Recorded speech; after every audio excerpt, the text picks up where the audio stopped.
Okay. Just let me know when. Oh, it started. Oh, okay. When? When? Okay, so 2 things before we start the session. The second thing's gonna be I'm gonna run down real quick everything that happened last time, so that we're all kind of caught up. But before that, there's a part of this game that we didn't really, intentionally, we didn't really explore last time because I wanted you guys to get more of a feel for how the game's just gonna go and combat and stuff like that. But that's the aspect stuff. And I just like really quickly want to let you guys know that aspects are a thing you can do. They're basically just, you know, they're situational stuff or like character traits and stuff like that. Things that you can take advantage of. So say like one of you stuns an enemy, that becomes an aspect that enemy is stunned, and then you can use one of your fate points to take advantage of that and add a +2 to your roll. And as we established last time, that stacks. So if you have a +2 because you're doing flashy, and your stunt adds a +2, and you invoke an aspect, that's a plus, like total +6, right? Okay. Now those aspects, those are somewhat temporary, or can they become permanent? Yeah, they can. When an aspect is created during battle, usually the rule is that depending on what the aspect is, it will last for the duration of that battle. Okay. Like if one of you guys creates a hole through one of your attacks in the floor, that's going to be there for the rest of the fight. Whereas something like an enemy getting stunned is going to be for like 1 or 2 turns. That's depending on what I decide. Okay, got it. You guys can also, as an action, so it takes a fate point to use an aspect. As an action on your turn, instead of attacking or defending or doing anything, you can try and create an aspect. And that's just depending on your role. Once you create an aspect, you can use it once for free. If you successfully create an aspect, the first time you use it is free. You don't have to use a fate point. And that also goes for enemies too. There is also, so invoking an aspect is for your, and I promise this is going to become way easier during gameplay. Invoking an aspect is to your advantage. Compelling an aspect is to your disadvantage. So like, this is only in my head because I just did Chris's character sheet today. One of Chris's, like, his trouble is that he's hot-headed. At any time, he can give himself a disadvantage because he's hot-headed, right? He can give himself a -2, and that will get him a fate point. Like, that is how you earn fate points. If I compel an aspect against one of you guys, I in turn give you a fate point. So it's like I'm not just completely fucking you over. I'm giving you something for fucking you over. You know? Cool. How many So fate points do we start with? you have 3. If you look on your Beginning of character every sheet, session. yeah, if you look at your character sheet, your refresh is how many fate points you get at the start of every session. And then let's say you end a session, like your refresh is 3. I think everyone's here, their refresh is 3. Say at the end of a session you earned extra fate points and you have 5, then at the start of the next session you have 5. But if you ended with 2 at the start of the next session, you'll have 3. Does that make sense? Yeah, probably. Okay. So that's it. Just keep in mind, I'll start trying to use aspects in fights and stuff like that. And then it's also outside of fights too. Like, if you guys, one of the examples they give in the thing is if you guys want to go like to a library and study up on something, that can create an aspect. So it's outside of battle too. Aspects are just like, you're creating opportunities for yourself. And then that sounds super complicated. It'll hopefully get a lot more clear during gameplay. But just know that is also a tool available to you guys. Besides that, well, yeah, I guess that's it on aspects. Okay, so running over really quickly over what we went through last time.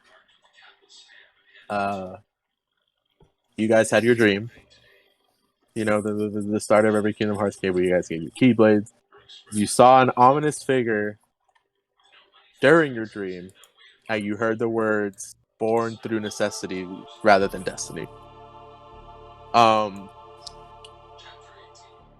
You guys got not accepted. You guys got quote unquote drafted into the not the Kingdom Hearts, the Keyblade Wielders school, run by Aqua, Ventus, and Terra. You guys have been there for a few years now. You're kind of like, you've been there long enough to get used to it. This is your new normal. You guys had your first Heartless fight, which was dope. And you were sent on a mission by Kyrie to go to different worlds, find what's known as the Inheritors of Light in each world, which is just what used to be Princesses of Light before that became outdated, and give them this little crown charm to kind of connect them to Keyblade Wielders if they ever need their help. And then you went off onto your mission. Everyone good? Mm-hmm. Cool, yeah. Up to date. Okay. And now we're in space. And now you're in space. So it's actually been, since the end of last session, about 2 days.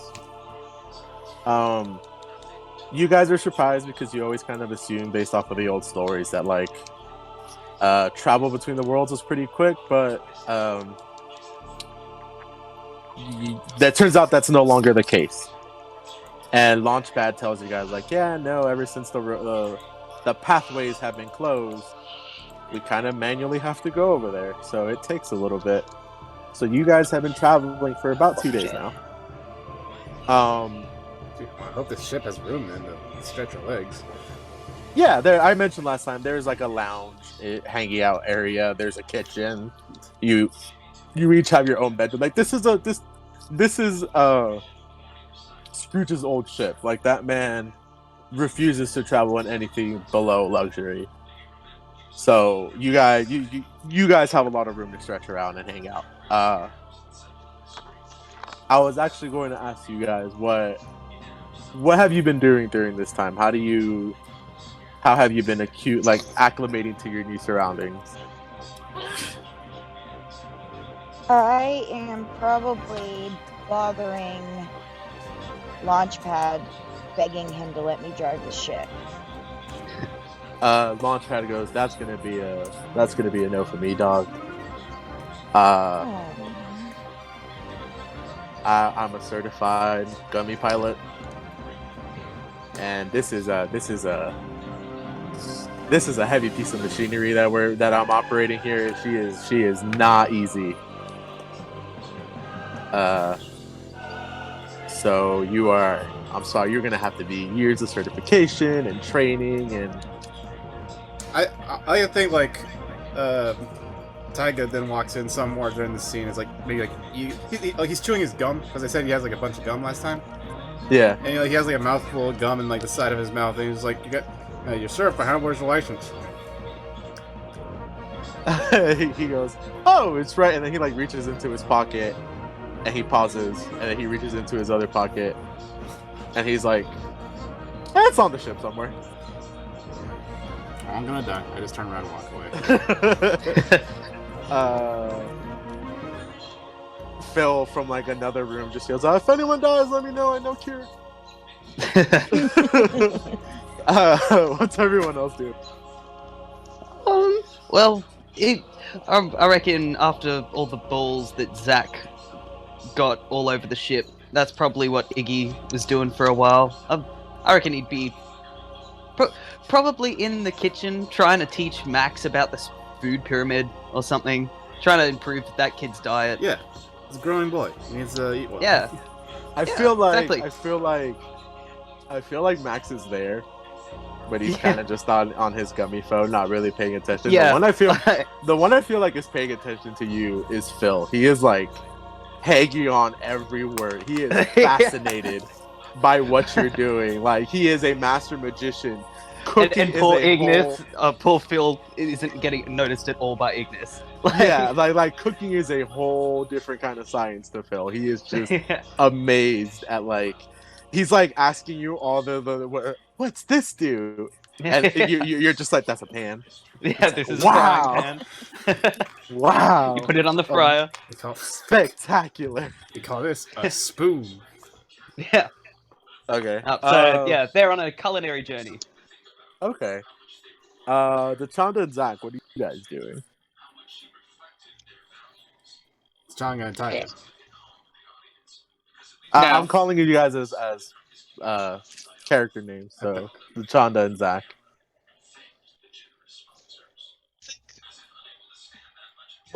Most of what I've been sort of just casually doing like 2 days is just making sure I have as many of the bouncy balls as I can find. Like I'm sure there are probably still like 10 or 20 that like are hidden in the ship somewhere, and I'm sure we'll eventually just roll out. But like I'm I'm I, I'm trying to like count as many as I can without taking them all out of the jar, and Okay. so I'm just sort of like huddled off in a corner, like trying to make sure I have as many as possible. I'm just imagining like it's just like there's like they're all kind of just in the lounge chilling, and then like fucking Launchpad will have to do like he'll move the ship somehow, then it kind of like jerks the ship, and then out of nowhere another bouncy ball zooms past, and then you're just like, "There's one!" and you chase after it. Like the freaking hamster in Mass Effect 2, where you have to like it's Yeah. like You have to chase in them the around. thing, and you have to. Yeah. There's just all these other they're all these bouncy balls hidden in all the nooks and crannies of this ship, and Phil asked Max like, "Hey, isn't this gonna mess with any of the machinery in the ship?" And Max is just kind of on his phone, like, "I'll take care of it. I'll take care of it when it comes up." So wait, Chanda, what are you doing? I'm just hanging. Is there like a gym, like a weight set on this too? Okay, swell. There's but there is a lot of space in the like the engine bay. Sure. That's probably where Yeah, the most space is at if you wanted like recreational activity. Like Duchana's Spike just Spiegel went out to him for Santa 4, so he's trying to finish that up. Oh, okay. That's it. That's it. It's just every now and then when someone walks by your room, you just like faintly hear that. Oh God, how does that song go? The school song, the affection one. Just like every time they pass by, affection. Yeah, they just hear that lightly coming from your room. It's just like, I don't okay. have that queued up. That's from a different video game. Oh, okay, that's fine. That's fair. That's fair. That's also copyrighted. Like I'm picturing someone like knocking on Duchana's door to be like, get him to come out. It's like, hey, lunch is ready during this 2-day travel. Just like like, and he's like, what? Dinner is like Huey, Dewey, and Louie's brother. Just like, dinner's ready. He's like, okay, give me a minute, because I'm desperately trying to get to a save Like point now. Spider-Man. If I don't go, Like, Peter, what are you doing in there? Exercising. So at some point, like Launchpad kind of announces to you guys are a few hours away from your destination, and you guys go onto this call with all your gummy. Imagine like FaceTime with all your gummy phones. You guys are all in the lounge, and you're talking to Kyrie, and she wanted to kind of call you guys to clarify something. He's like, hey, so you guys are going to be nearing your first world. Just a couple things I want to clarify. I don't know if I went through them. And if you guys have any questions, that would, after I finish talking, would be the time. But I just wanted to clarify that it's not going to be really easy. Like, it's not going to be super simple to find the Inheritors of Light. The charm will start to glow when they reveal themselves. The thing is, the charm won't know who they are until they reveal their true nature. So it might not glow. It might be someone that you're standing next to for a whole day, and until they reveal their true nature, it won't glow. So it might have to take some doing on your guys' part to find where these people are. So what? We're supposed to like go up to people and ask like what their hobbies are or something? No, it sounds more like we have to like create a huge riot, and then whoever Oh, behaves the best Oh will have boy. the best heart. That is one way to go about it, Aoife. That is a hell of a way to go about it. That- Find the helpers. Find wow, the that is a helpers. shotgun way to go about it, isn't it? Yeah, perhaps not if- strictly necessary. If you want my advice, Sure. Sora, Donald, and Goofy, back when they were going on their adventures, usually just got wrapped up in whatever issue at hand was going on in the world they were in. That might not be a bad way to go about it. So, wherever you guys end up, try finding out who needs help.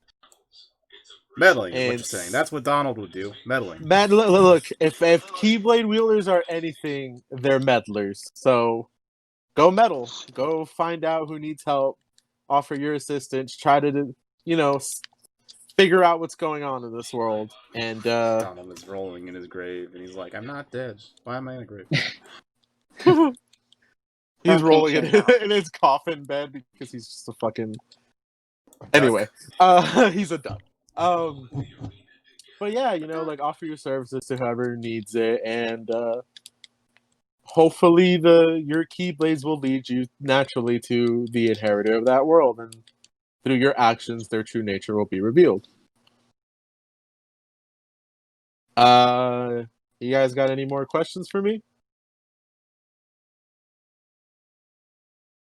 I suppose that settles it then. No. Okay. Well, just the other thing I want to remind you guys is we technically still have to worry about the world order. That meaning, don't reveal that you guys are from a different world. Don't let anyone know that there are different worlds out there. If you want, Did Sean hears that first part? He sort of like chuckled, like just like snorts to himself, like okay. Yeah, who cares? Yeah, how do we explain the big guy? you will be surprised at the level of diversity you'll find in some of these worlds. Fair enough. I don't think people will bat an eye. That's some foreshadowing if I've ever heard. She also goes, What? but if you want my honest advice about all that, the very mission that you guys are on is already kind of breaking that rule. So at least for the inheritors of light, if they really demand it, let them in on the secret. Let them know exactly what you guys are about. They of all people should know that there is help outside of their circle. Do I make myself clear? Not Got it. really. Think of it this way. Everyone is on a need-to-know basis, and the inheritors of light are need-to-know. But only when they need to know. But only when they ask. Exactly. Okay. See, Aoife's got it. Yay. I'll give the floor to Launchpad, who will explain what the landing procedures are like, and then yeah. Good luck, guys. First world, first adventure. Don't screw it up. I'll try. Thanks, Master Kyrie. All right, Kyrie out, and she hangs up. Okay, all right. See you, kids. Like, And then real cool math teacher. And then Launchpad kind of takes it. He stands at the front of the lounge, and he's like, "All right, so here's how it's gonna go. I'm not actually going to land on the world, because You can't. Everyone's gonna see a giant ship flying in and think, oh, You what the hell can't is land that? this ship, can you? Here's what's gonna happen. You guys are going to be beamed down to a discrete location where no one will see you beam down. And then from there, you're on your own to figure out what it is you need to do in this world, figure out what it's like, all that jazz. If you guys need any help, the three of us are here, available by Gummy Phone. Remember, your guys' Gummy Phones are tricked out, so to speak. You should not have any connection issues. If you do, there's some magic what's-its going on. Or you're, And then or we're in Phil, a cave. and then Phil kind of steps in. He's like, "If there's any magic what's-its going on, I'll detect it." But then a Launchpad's like, "Yeah, so we're here if you guys need us. If you guys need a speedy escape, I can beam you guys up. If we need to leave for whatever reason, we're here too. If you need any magic consultation, Phil's here, and Max is also here for moral support, I guess." So then Max on the corner, and his phone's like, Yeah. and then that's it. We'll be touching down soon, so whatever you guys need to go get ready, do it now. So you Sean guys like are... gently Go ahead. pushes his hand on Max's shoulder, and he's just like, "Thank you for everything you're doing, Max."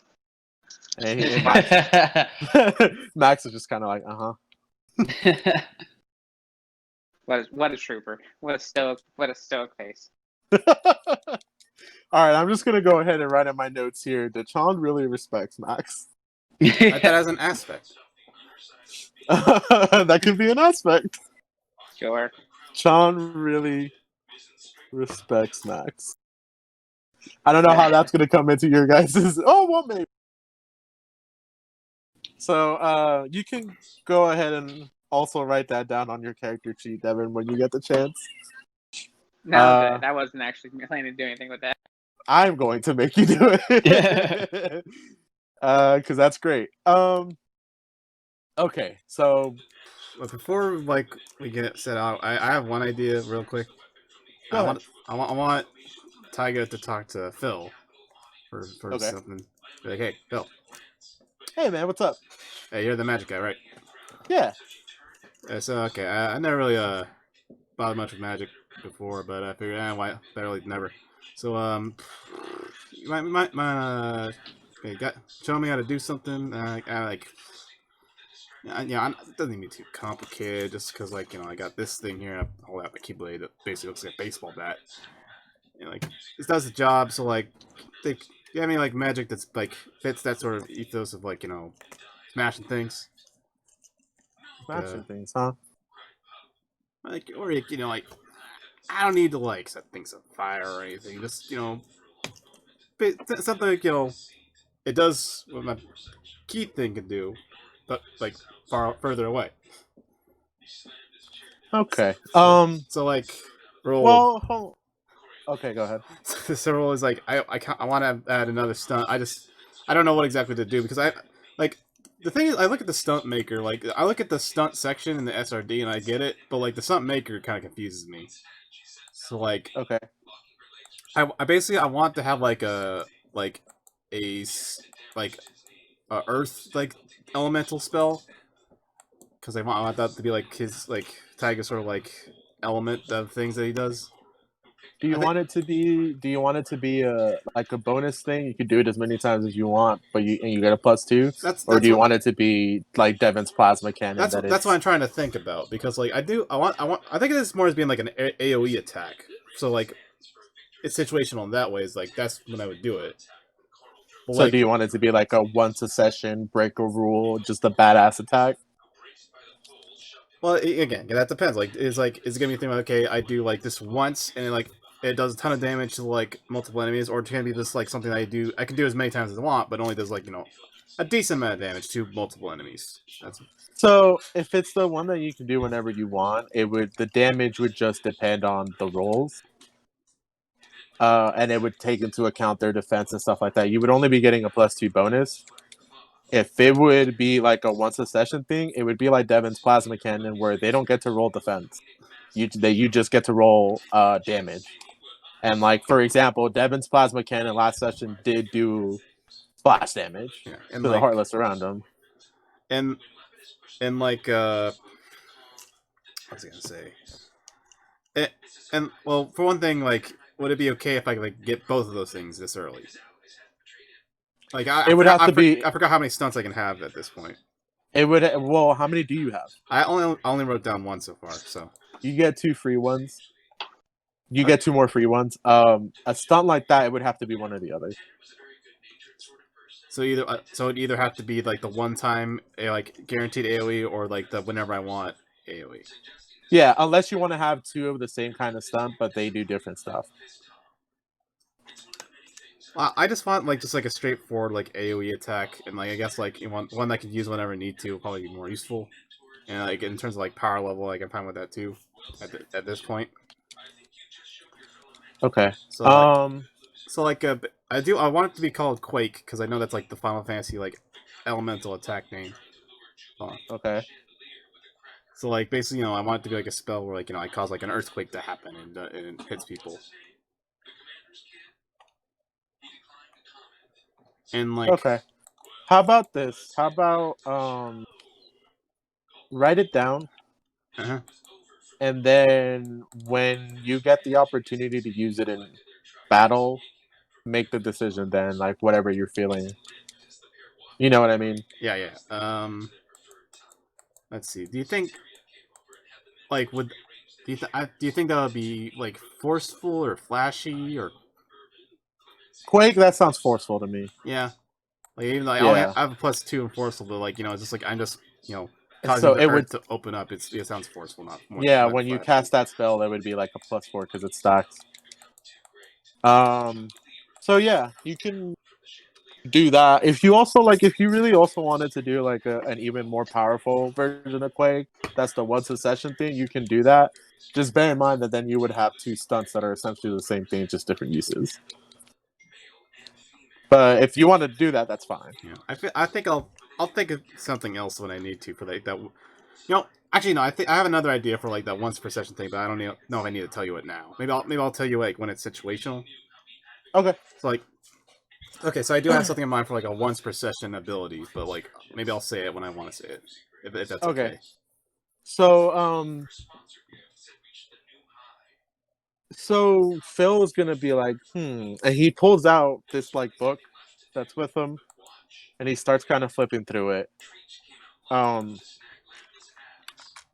he's like, "Oh, I think I have just the perfect thing." And he's like, "Okay, stand in front of me." Okay. And so I'm standing in front of him, and he pulls out his wand, which looks like it. So it's this kind of long, not long, but like the stick part of it is like this long wooden pole, and at the end of it, there's like this white knob. And it looks a lot like Donald's wand, but instead of the little witch hat that Donald had on his, there's a yellow baseball cap. Yeah. Matching his, and he's like, he's got to stay on brand. He kind of waves, like he points it up, and he starts glowing, and then he taps you with it, and the glow passes on to you. And he goes, "I just gave you a spell called Quake. Don't do it now, for the love of God, don't do it now." But it's not super smashy per se in terms of smashing the enemy. It's more like you're smashing the ground around them. But that causes like transitive smashing, right? Yeah. That's the word. Oh yeah, it'll do some damage. You know what I mean? Yeah, if you wanted to add some effect, you can strike the ground as you cast it. That'll look pretty cool. Rad. So yeah, did anyone else want to do something? Yeah, and it's like, okay. I just like leave like, okay, all right, cool. And then I leave and pop a bubblegum bubble. But all right, goodbye. Nice talking to you. Just here to help. Does anyone else want to do something? I guess similar sort of conversation of, can you give me some fire powers for my Sage Fire move, which I spoke about. But I'm far more dismissive of Phil. I don't have respect for him because I'm thinking of eating him. Oh, this is the one guy you're gonna be rude to? Oh wow. Yeah, Okay. he's a duck. I'm a chef. Yeah. Fair. Phil goes. You want some fire spells, let huh? me get- Launchpad McQuack is a bird. You don't eat pelicans. It's Can. true. Pelicans eat you. It's true. Okay. He goes. Oh, so you want some fire spells? Well, that's weird. I feel like. Do me a favor, Ignis. Recall everything that you learned about fire spells back when the masters were training you. And Ignis, I'm gonna have you roll clever. Okay. I am +2 clever. Is that something that comes into account? Yes. Cool. Yeah. So you're I'm gonna roll and gonna- add your clever bonus to it. Alright, just opening up the little rolly thingamajiggy now. So, Ignis is currently prattling and lecturing, and I got a -2. Terrible. So, I guess I just did average then. Straight up 0. Mediocre. So yeah, so you recall that during your time magic training with Aqua, you for whatever reason couldn't really wrap your head around fire. Mm. You can cast it, but how much or how little fire comes out when you do is completely out of your control. Okay. And you relay this information to Phil, and he goes, I see. Follow me. And he has you go to the engine bay where there's like this little chest. This kind of comically small chest. Like to him, it's normal size, but to you, it's like, what even is this, right? And he opens it and he sticks his whole ass upper body through. Like this is a Doctor Who ass. Like the inside of the chest is bigger than the rest of it. And he's like, sorry, I think I got something in here. Hold on, it's kind of cluttered in here. And then he pulls out this little charm that has like these little, it looks kind of like metal dice glued together coming out of it. And they have a little fire symbol on them. And he goes, this is a fire charm. Well. It won't teach you how to cast fire better, but it might help you control it better. And what it does, Leo, is it gives you +2 to fire attacks. Dope! Oh, I mean, you have my thanks. Yeah, I hope it's useful for you. Yeah. Just and then as you're like, you're already leaving. Yeah, Fuck like me. You know. Anyone else?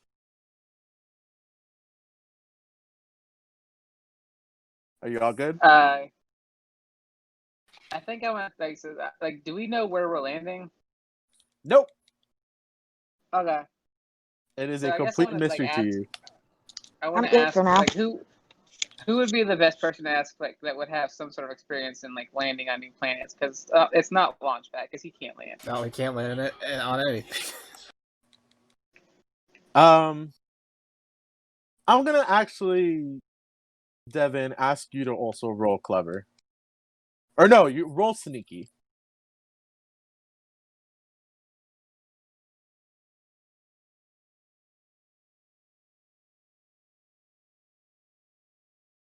What'd you get,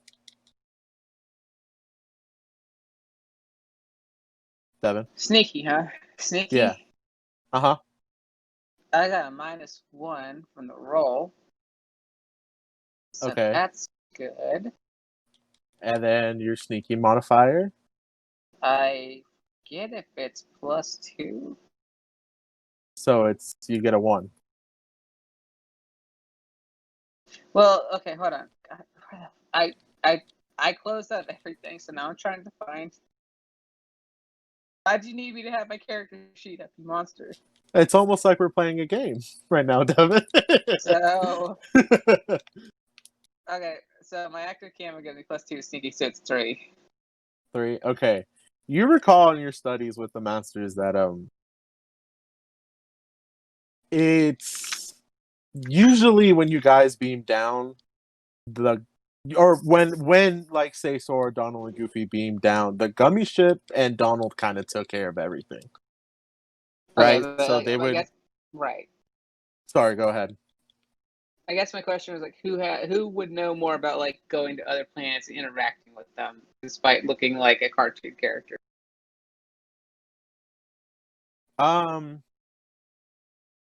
It's probably gonna be either. It'll probably be Launchpad. Okay. Because Launchpad, at some point during this journey, has told you guys that he used to be not only his pilot, but his kind of traveling companion for Scrooge. Mm-hmm. He's a big buff pelican duck looking dude, Okay. so he's probably the So best bet. okay. So I will ask Launchpad as we're getting close, and he's prepping for everything. Like, so Launchpad, Mister. So, Can I call you Launchpad, Mister McQuack? yep. Okay. Launchpad, be straight with me right now. Uh-huh. Should I show up like this, and I press my gauntlet, or can I go invisible with active camera like this? Like law of averages. Which one do you think is probably the safer bet? I see what you're getting at. Look, man, I get where you're coming from. I used to intimidate a lot of folks back in the day. And if there's any piece of advice, I can give you, man, just own it. Just act like you're supposed to. Just act like you're supposed to be there, and people will believe that you're supposed to be there. Because, real talk, who's gonna question you? Am I right? Just I guess. Just act like you're supposed to be there, and people won't question it. It's like Master Kyrie said, you would be surprised at the amounts of diversity some of these worlds have. And odds are people won't bat an eye. And if they do, you got this cool nifty Keyblade with you. What are you worried about? If you say so, I'm gonna keep all this just in case. You know? Oh no, for sure, my guy. Whatever makes you feel more comfortable. But Fair enough. I can promise you that you will have a lot easier time fitting in than you think. Especially when you reveal yourself as a hero. That's let me tell you, the PR that comes with being a hero. Yeah, I guess. So, all right, and okay. he gets back to like. I guess I'll play this one by ear. Yeah, he gets back to like flexing in front of the controls or whatever the fuck he's doing. All right, is everyone good? Yeah. Can I just say how much I love that this bird just went, look, I get it. I'm intimidating to a predator. Like, I mean, he's a pretty buff fucking dude, man. I need to look what this bird looks like, because I genuinely thought it was a duck until I was corrected. He's a swole pelican. Yeah, he's a pretty swole pelican. He's like Dwayne "The Rock" Johnson sized. Jeez. I had to look him up too. So, he has you guys all kind of like stand in the. Getting into the ship is kind of like this little circle pad, right? And the circle pad descends down from the ship, and then when you step on it, it floats back up, and it floats into the lounge. So he has you all step in the circle in the lounge while you guys are in orbit around the world, and he's like, all right, guys, remember, gummy phones at the ready if you need us. We're here for whatever you need. And Phil's like, don't forget to call if you need more magic stuff. I can appear wherever you need me to. I call it Phil's Delivery. And then before he can finish, Launchpad's like, all right, here we go. And he pulls a lever, and a white light kind of envelops you guys. And you feel like a drop. Not like a scary drop. But like, you know how like when you're on a rickety elevator and then it starts moving and you're like, whoa, like you didn't expect it to lurch that much? That kind of a drop. But before you guys have a chance to like dwell on it. Is it like when you're on like the pirate ship ride at an amusement park and it gets to like the top of the top of the ride and you feel yourself kind of leave your seat just a little bit, like not a bunch, but just like a little bit? Yeah, Yeah. exactly. Yeah. And before you guys can dwell on it, your feet touch solid ground. And the white light separates. And you're on like this little clearing by a forest and by kind of like this dirt road. And you get a little text on your gummy phone from Launchpad that's like, "Oh, touchdown successful. Text if you need me." And that's it. You guys are on your first world. Suppose we're on our own then. From this point on, I mean, has anything you can text them. So I look around and it's like, okay, we got dirt, we got trees. Truly an amazing new place we discovered. Can we text Launchpad back and ask him where we're at? Yeah. Let's do Yeah, that. so you guys text him, ask where you're at, and he tells you that the only thing he was able to gather from scans is that There's dirt and trees. yes, there should be what looks like a kingdom not far from where you guys at, and he also tells you that there is a massive river right next to you, or that at least there should be. And true to form, you guys kind of clear away some bushes, and there is this massive river there. This might be a little metagame, but if I guess, can I get a fate point? Ooh, That's an interesting idea. ooh, I like this. Go ahead. Is it Emperor's New Groove Land? I will message you the response that you're not allowed to say. Okay. How about that? Am I allowed to guess? Including whether or not. Okay, now I feel like we need some regulation here because we could be sitting here all day doing this. Yeah, we could be saying. I'll let Chris be the only one to do it for now.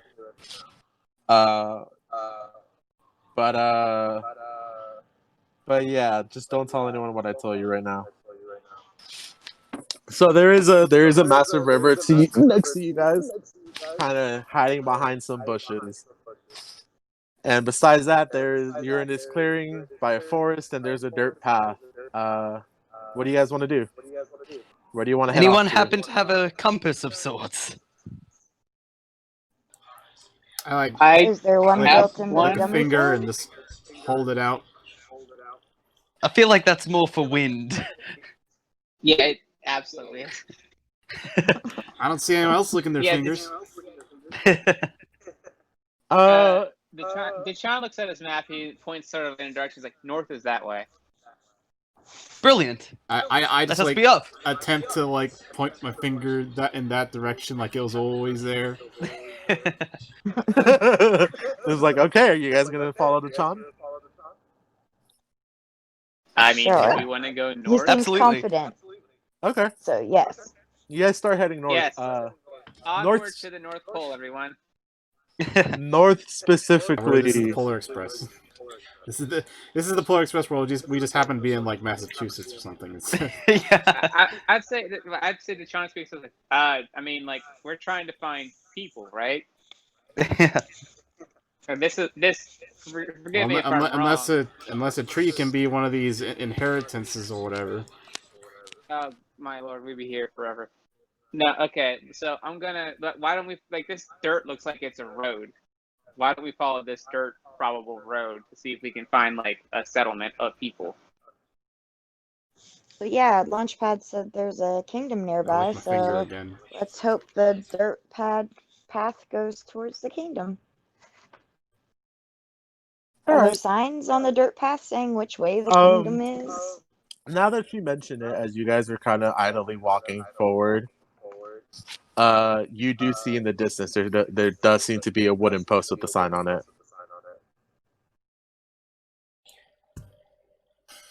I read the sign. The Wonderful. sign explodes.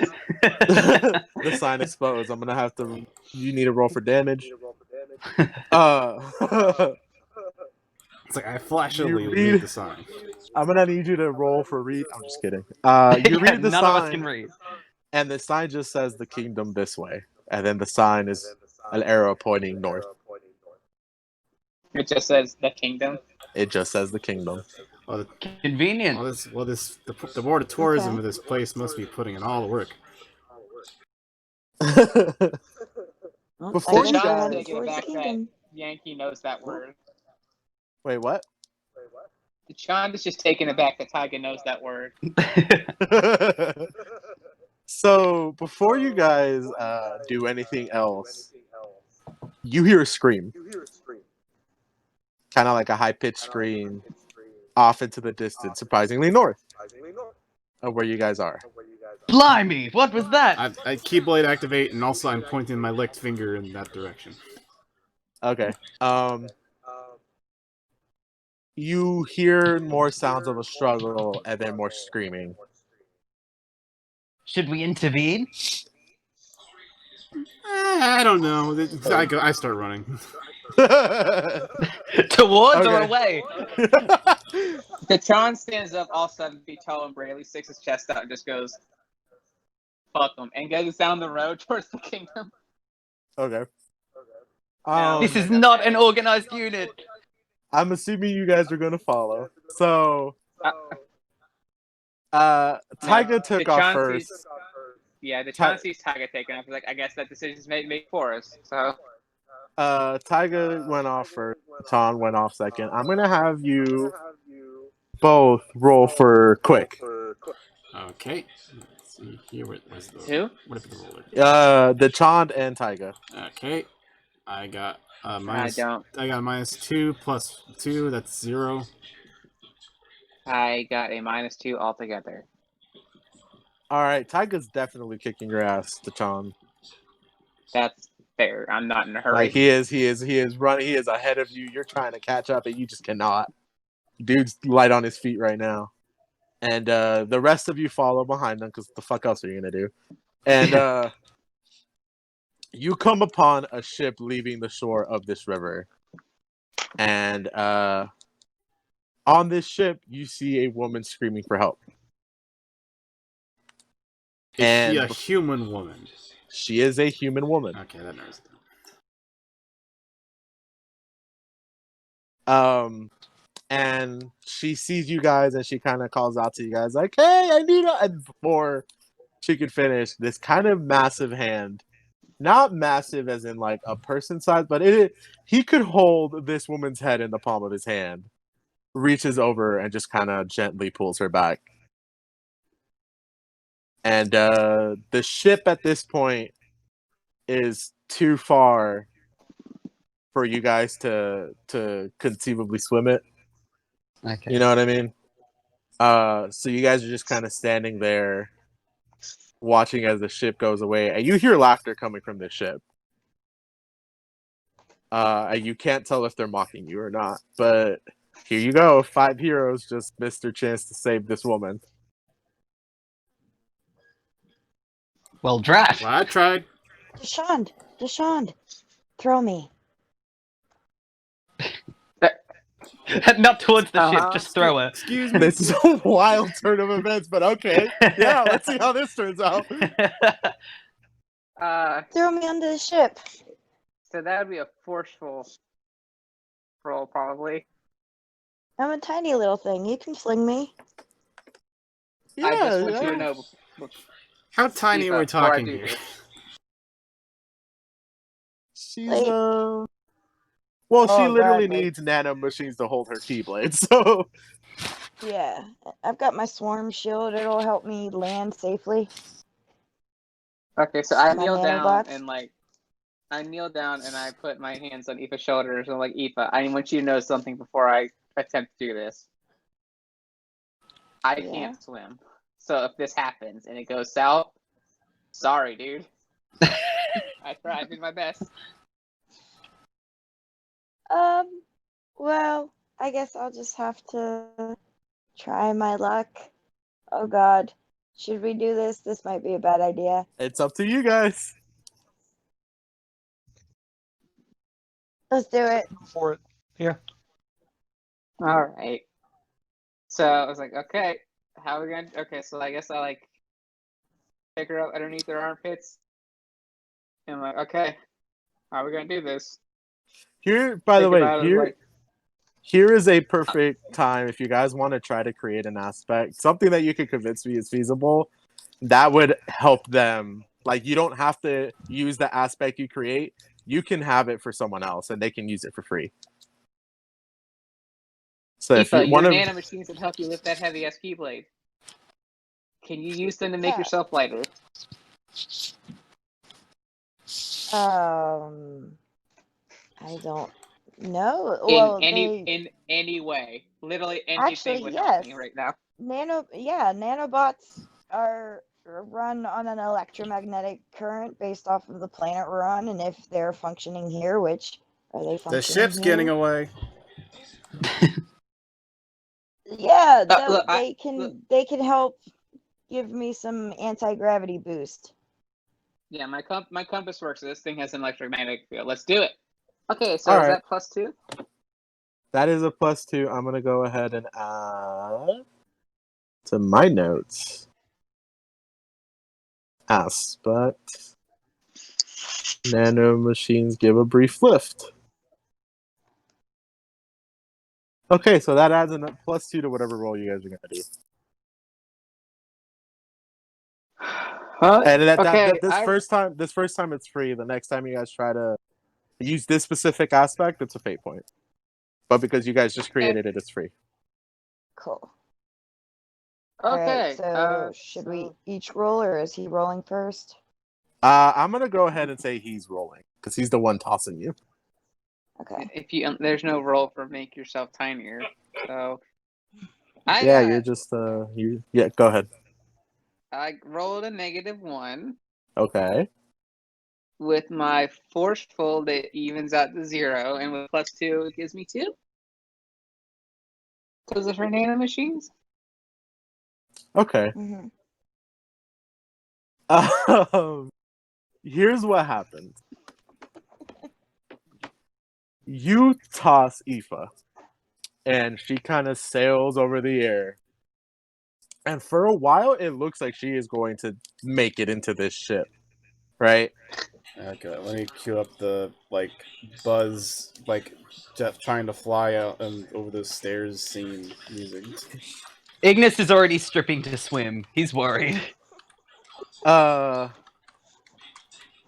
then in the distance, you hear someone go, "Hey, they're throwing someone over here." And then an angrier voice go, "What? Yeah, they're throwing someone over here." "Well, do something about it, you buffoon." And he's like, "All right, well, you don't have to do something about it." And you see this man with long curly hair kind of peek over, look over to his right, and then tell someone there that's like, "Hey, can you hand me that?" And you just hear this gruff voice go, "Yeah, sure." And you see the giant hand come back, and it's handing just dead ass one arming a lifeboat. And he's like, "Yeah, here you go." So now this giant hand and this curly haired man are holding the lifeboat behind the ship as a net, and Aoife, you land right in it. That was nice of him. You kind of look up at them, and the curly haired man's like, the curly man's like, "Oh, hey, hello. That was an impressive move there." I try to scream over at her as she can hear me. Kick their butts! Oh yeah, I have a Keyblade. Should I attack? Now, before you attack, consider this, and then they just drop the boat. Oh crap! And you land safely in the water on a lifeboat. And they sail away. They quickly sail away. And but in the distance, only you, Aoife, hear, "Did you take care of it?" "Yeah." Excellent! And then you hear like an evil laugh, and then they're gone. Hey guys, I got us a boat. I will say, Aoife, can you do anything with your nanobots to paddle you back? there are paddles in the boat. Okay, that's Okay, handy. yeah. I'll go ahead and paddle myself back over. And this is a pretty roomy lifeboat. It seats 5 people. That's convenient. Convenient. So, Aoife paddles back. See, it Four can of see you. 5 people of different like body sizes and art styles. Yeah, exactly. The So 4 of you, Ignis gets dressed again, I guess. the 4 of you get in, and off you go paddling towards. As Ignis is putting a shirt on, the Chan just like grabs the shirt. No. I like fucking All right, done. so the three No. of you, the 3 of you and the shirtless Ignis joins the boat, and you Oh, I start love that. paddling towards the speck of in the distance that is that ship. Let me know if I need to plasma cannon in that boat, guys. I mean, if You that's think that's a something you good want to look? consider, if you want to consider that, I guess. Can Ignis be like totally babying Aoife after this traumatic event? Yeah, if you want Checking to. up on her? Yeah. Goodness, Aoife. What were you thinking? I don't know. I just wanted to help. You could have died. You could have been hurt. I'm okay. I have you guys, Yes. and I don't know. I really lucked out there. I think I might try to be a little smarter from here on out, though. You did Heaven get a forbid boat. you get a I- hole in your garment. I did it. Yeah, I did get us a boat. You did get it. That is more than you guys had earlier. As the Chan is, I'm assuming he's at least one of the rowers. Just like, yes, let us all focus how this is Aoife's idea and how we have a boat now from the people that helped Aoife and her idea. Night falls as you guys are chasing this boat. Like you We've guys been know, rowing that long. Oh, it's been a while. You guys have been making, I guess, progress. Like the ship isn't just a speck in the distance anymore. It's more kind of like a, you can see it. It's still really far away, and you suspect the only way you're gonna get to it's it not is like if they're it. gonna be making any turns anytime soon. Yeah, it is a river. You suspect that you're not gonna catch up unless they stop, but it also seems like they're not actively trying to get away from you. They either don't notice you or just assume you're not a threat.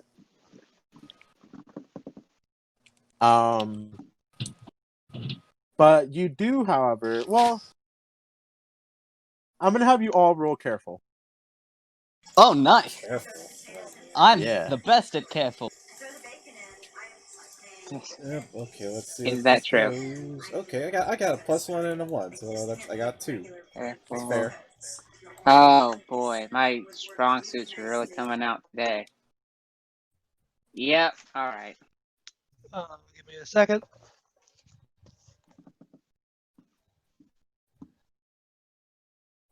Jeez, okay. I rolled a -2, so even with a +2, I got. Okay. It's Okay. funny you say that because I also got a two. -2, and with my nothing, I got a -2. Okay. Well, I feel like a front runner. I have +3 and I rolled a 1, so I think that means I've got 4 careful. Okay.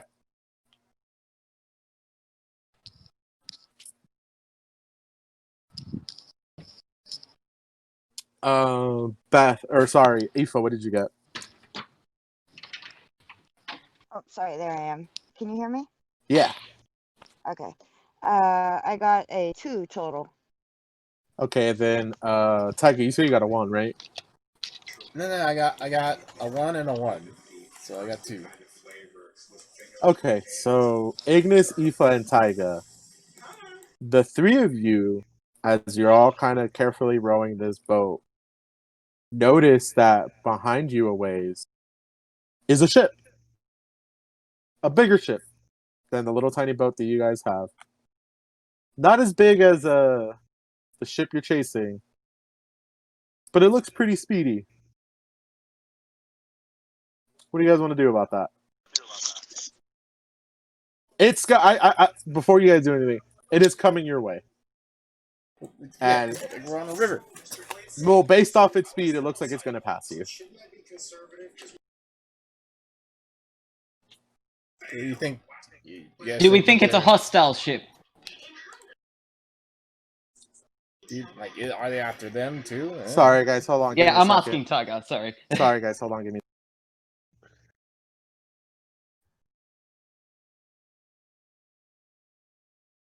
Well, I got a -2 to careful, so I feel like the challenge is just like, yeah, Like a bull in a china shop. He tries to do anything delicate and he just crushes it in his hands. Like that sort of uncareful.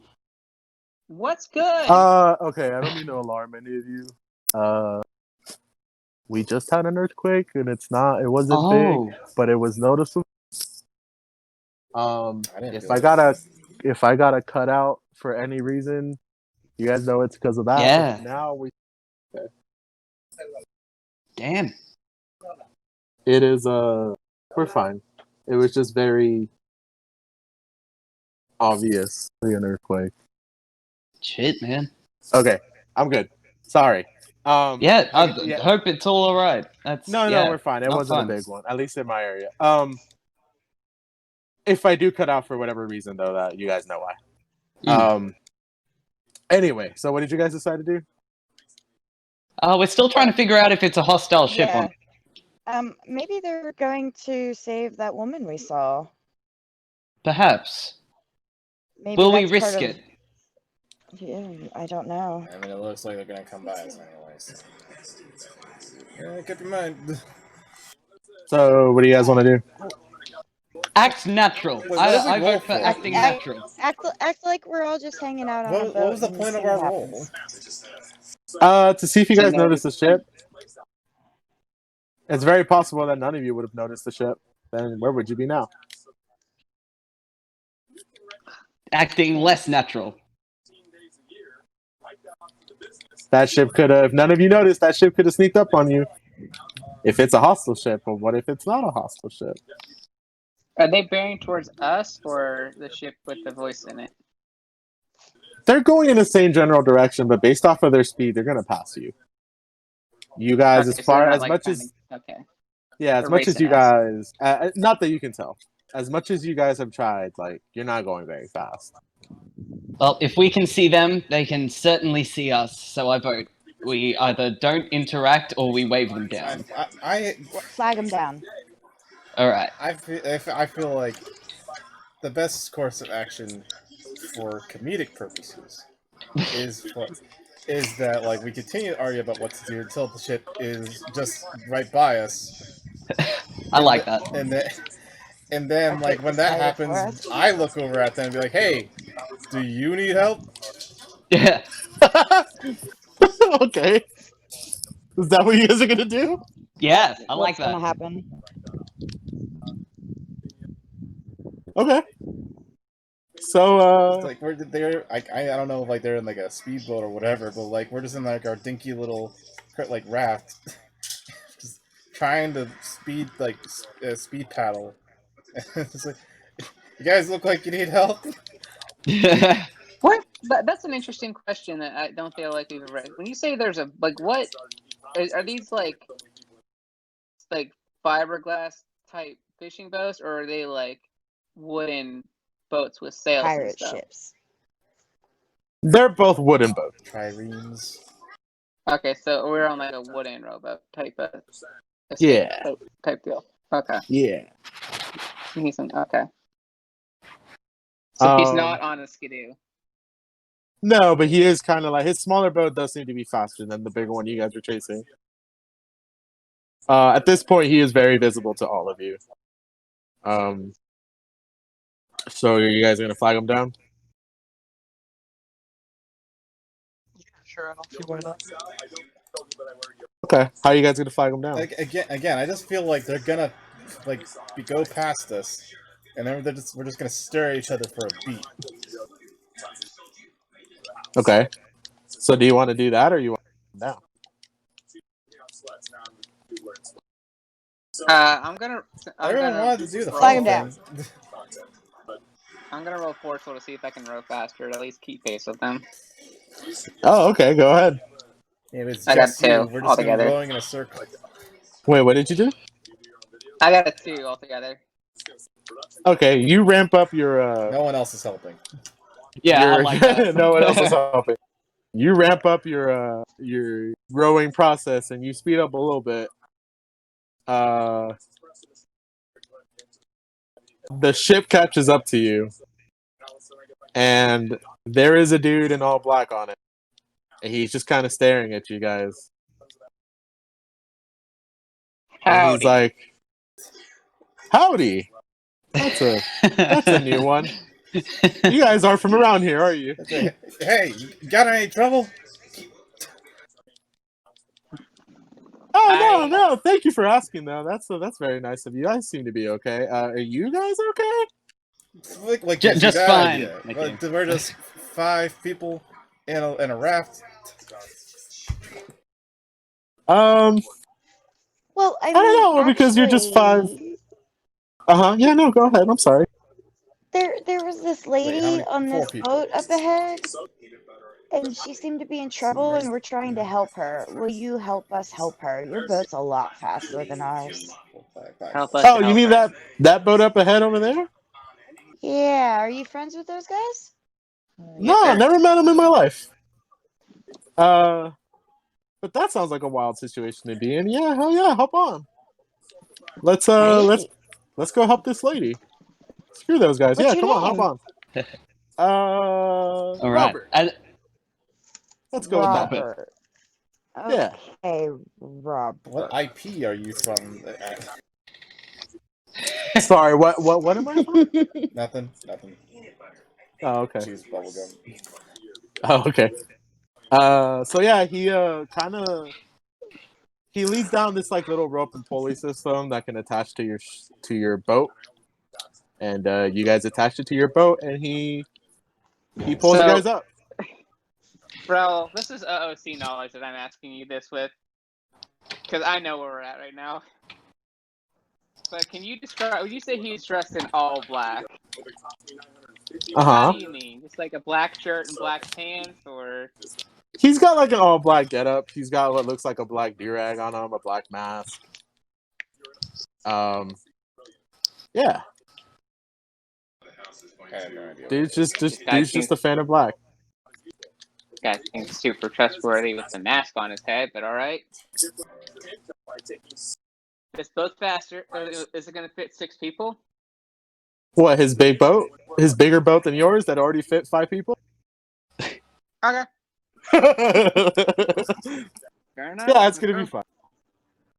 He pulls you guys up, and yeah, it's not a big boat, but it's way more than you got standing room. You can walk around. Not many supplies on this boat, but he starts, he puts the sails back up, and immediately the boat kind of lurches forward. And yeah, you guys are moving at a pretty good speed. This is faster. Yep. Christian Proud of stands this in the front of the boat with one foot on the bow, majestically posed to the wind. Dreadlocks flying in the wind. Ignis is gonna come up to Dechon and under his breath say, "If shit goes wrong, you use your laser blaster. I'll use fire. We need to destroy this boat." Ignis. Real talk, both those ideas sound like a terrible idea to use on a wooden boat, but I understand. Yeah, if shit goes wrong, yeah. If. Okay. Ignis still doesn't have a shirt, right? Yeah. It's gone. Wow. It's in the sea. Oh, okay. Yeah, that's fine.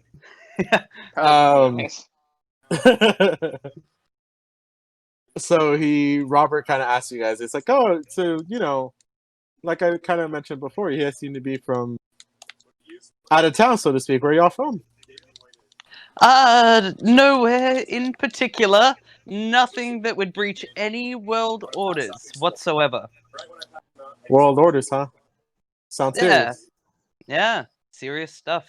Them world orders. Yeah, no, I get it. Oh no, sorry. Go ahead. Yeah, we're from the town from across the river. We just, were out and we heard some screaming, and being responsible citizens, we're like, well, we can't let that stand, and this is where it got us. I see. Yeah, no, I Enough get it. about us, though. Robert, what brings you on this I'm gonna river? hold up the crown thingamajig and just like look at it and look at him and like shake it or something, like see if anything's happening. And Nothing's happening. Okay, I just shrug. Yeah, nothing's happening. All one down. He's just like, yeah, no, I get it. I'm somewhat of a traveler myself. Somewhat of a. Okay, I'm Norman Osborn. Damn it, Zach. Yeah, he's like, I'm somewhat of a traveler myself. I've been around. Just actually got this boat a few days ago and taking it for a spin. Glad I found it, by the way. It is Same though. This river's not the kind of place you want to be in at this time of night. There is some messed up shit in these waters, let me tell you. Interesting. What? And then you hear a scream in the distance, and you look forward, and you look forward, and you see that there is someone in the boat in front of you guys, which is a lot closer now, but still quite ahead of it. Quite a ways ahead. Someone fell in the water, and he's like, "Oh, they're I guess they're finding out how dangerous these waters can be right now."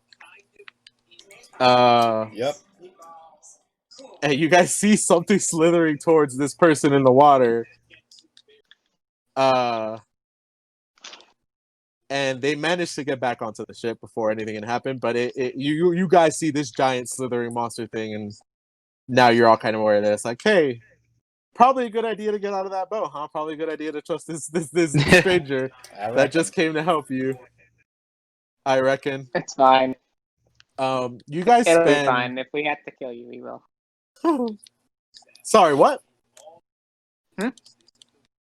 Oh no, I thought you said something about. Oh, I'm sorry. Sorry, my accent sometimes. No, I'm super glad that you came across this. Oh yeah, no, sure, no problem, man. I get it. I've been in your situation before. This time you, next time me. Am I right? You don't say. Karma and all that. Yeah. You guys spend a few hours with Robert on his boat, kind of. Hours? How long have we been chasing this boat? This is a while. Boats don't go very. Dead. Boats don't go very fast. No, every now and then you hear like a yelling scream, and it's like, oh, that's that lady. Ma'am! The boat ahead of you I guys. can hear you, so I know you can hear me. If you're fine, scream. You hear a scream. Oh, see, we're good. No, nothing to worry about. and then you hear like a more deep guttural, like, oh, and then very like loud, quiet, buffoon. Oh, see, they're good. Yeah, they seem to be fine. After a few hours of kind of some idle conversation with Robert, you guys don't really seem to get anything out of him. You guys also notice that he doesn't have a lot of supplies on his ship. Like, this ship is kind of bare for a dude that's just rolling down this river at whatever time of night it is right now. Which is a little suspicious, you guys think? Yeah, can we ask him about it? If you want, go for it. Robert, you stole this boat? Stole it? No, heavens no. I just bought it. Uh-huh. From who? Oh, there's a port not far from not far from where I picked you guys up. Didn't you guys say you were from the town across the river? You guys don't know about the I didn't say that. Trying to see who you got it off of to see if you got ripped off. Oh, I get you. Yeah. Hope we didn't get it off Mike. Thankfully, I've Oh, you're good. dealt with those My turn. kinds of people before. No, this actually isn't my only ship. I do have a larger ship docked out in the port. It's just, too big to make the trip up this river, so I have to acquire the smaller one. But yeah, I get you. I get where you're coming from. No, I got a pretty good deal on this one. Some would say it was quite a steal. Am I right? That's a joke. Don't think too much into it. As he says that, you guys hear the ship ahead of you dock. Like it hits a sandbar, and you hear a lot of scuffling and yelling. And Robert goes, "Oh, hey, it looks like you guys. Looks like your ship has docked up ahead. I don't really see what they've docked on. And I'm gonna ask you guys to roll for careful again. Alrighty. Mediocre. Okay, 1. That's 2 again. I got 1 plus 1. Cool, I got a 1 again, so 4. Oh, Zero. -1, I so I got a have +1. negative so what did you get, Chris? -2. Oh, sorry. I rolled a -1, Okay. so that's +1. Okay, so I'm gonna say Ignis more than anyone else. You kind of see in the dark. It's hard to see because it's still a little bit dark. But you see that up ahead, the river kind of, I guess, I don't know if this is the right term to use. The river banks towards the right. It kind of turns towards the right, and up ahead of you, actually, where you guys are speeding directly towards, because this is a relatively calm river, is a huge cliff face. Robert, we Yep. ought to consider docking. Robert, Why? What's going on? ahead of us. Do you know where this river leads? How familiar are you with our surroundings? Not very. Like I said, I'm just kind of a visitor. All right. Hey, Robert, you got insurance on this boat? Well, I mean, you can't really purchase that. No self-respecting boat merchant is going to let you walk off that port without some boat insurance. Ignis is of a mind to just screw Robert. He's ignoring Robert. Robert's fucking useless. He's turned into everybody else. Prepare your gear. We're going to try jump ship. Yo, whoa! What's going on? Why? Okay, look here. I'm stopping, and he starts like messing with all the sails, and he starts slowing the ship down. Okay, out of character question, does he actually know what he's doing? I don't know. That's for you to find out. Actually, all right. Before we move any further, quick break because I gotta go to the bathroom. Alrighty. So I'll be right. We'll leave it there. I'll be right back. That sounds like a tea break for me. I'm gonna go boil the kettle. I can stop the recording. It's a pretty good cliffhanger, literally. Yeah. As Yes, they're owned by Rooster Teeth now. Hey. I found out more about talking about Dead Meat thing. Yeah. Apparently Rooster Teeth really just handles their ads. Whatever. But it's not like they have a stake in that company or they tell them what to do and stuff like that. okay. Which I'm okay with, but not a big fan of Rooster Teeth. Is Beth here? Yeah, I'm here. She Sorry. was. All right, is everyone ready? All right, sorry Yuppity. about that. Okay, so continuing where we left off,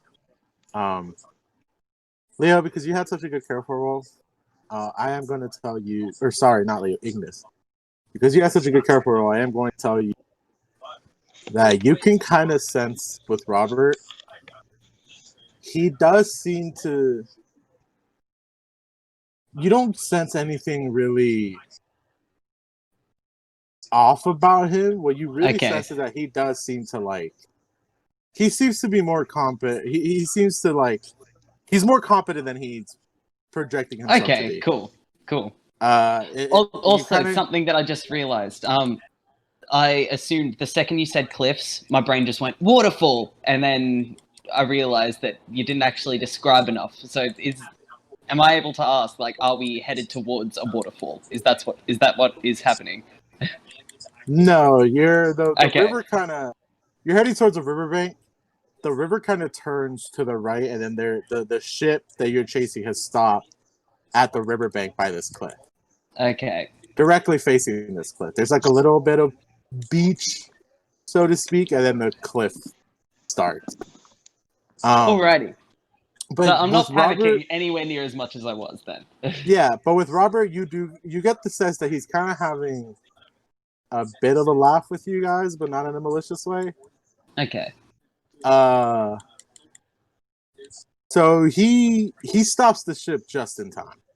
Cool. Like you Good guys job, kind Robert. of hit the riverbank a little rough. And you all look towards Robert, and he's just like, "Whatever, we made it." Yeah. And you're all now able to see this cliff face.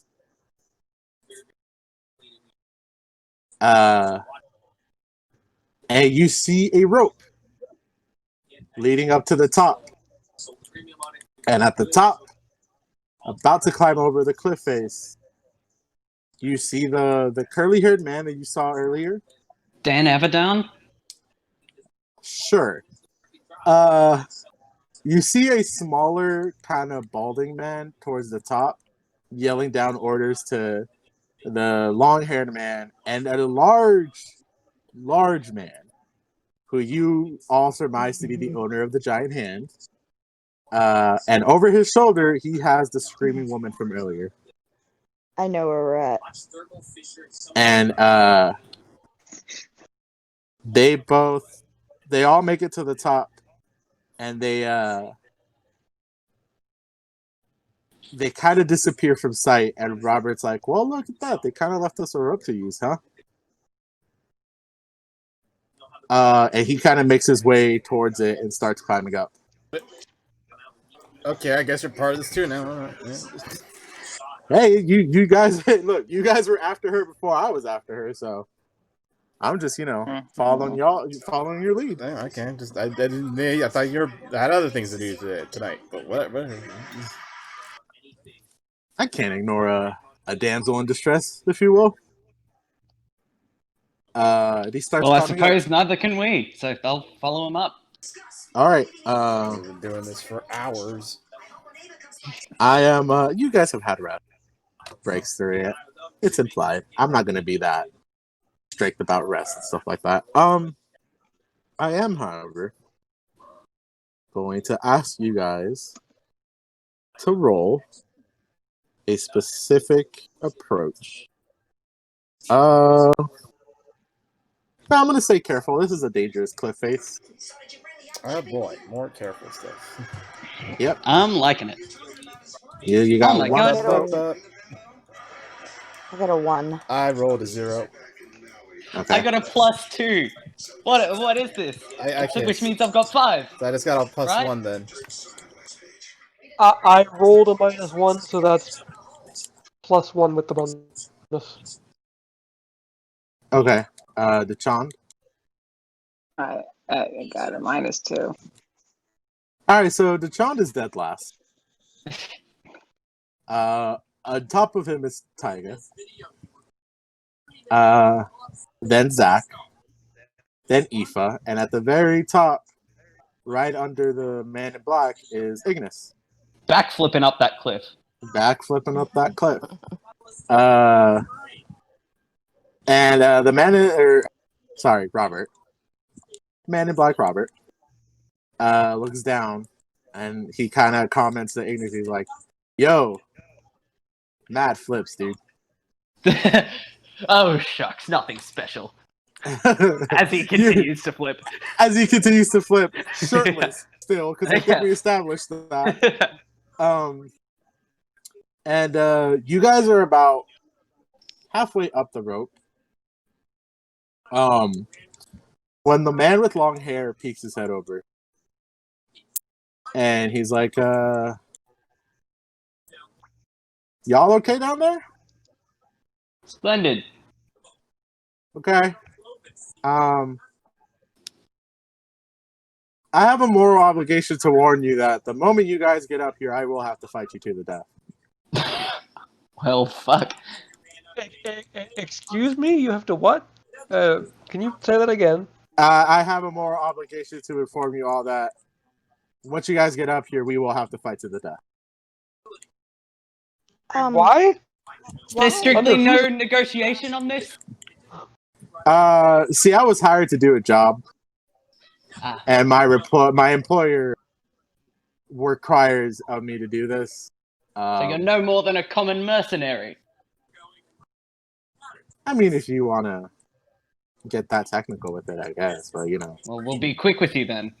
any hardworking job, honest living. Really think about it. Kind of I don't think. make my way in the world. As Yeah. are we. Aha! No, that's fair. That's why, you know, more obligation. The moment you guys get up here, I will have to fight you to the death. So, Are we still climbing? Have we made it to the top? you guys are still climbing. Okay. And you We're just you mouthing all, off at this guy the whole way yeah, up. you all do find it a little weird. He's not cutting the rope. I just picture it literally as like the Princess Bride. Like literally, it's just him climbing up the rope. Like Shut it's the just fuck up. I'm pretty sure that's You know- exactly how you should be picturing it. Yeah, like, Okay, there we go. Haha. No, this yeah, is actually the perfect Deshaun- tone for this whole thing. Actually, now that I think about it. Deshaun from the bottom. And of then the what rope is happened, like, Grandpa? Deshaun from the bottom of the rope is just like, well, if you have to wait for us to get to the top to kill us, think you could help us out? I mean, there's a lot of you down It there. really shouldn't have taken us that long to figure out. There's a lot of you down there. There's really only me up here. Okay, so let's come on. We gotta How kill. can We gotta we kill take Wallace his word Shawn. for Hurry this? up. For all we know, there's like 100 people up there. I can personally guarantee.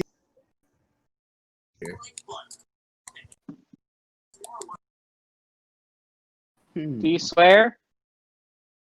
Do you promise? Like your family member, perhaps? Not only do I swear, but if you were closer, I would totally be down for a pinky swear. Okay, that changes things. Yeah. Scout's honor. How about that? Fair enough. Okay, how about you don't try to kill any of us until we're all at the top? Is that fair? You think that's fair? Yeah, that's fair. I can Alright, I cool. can get behind that.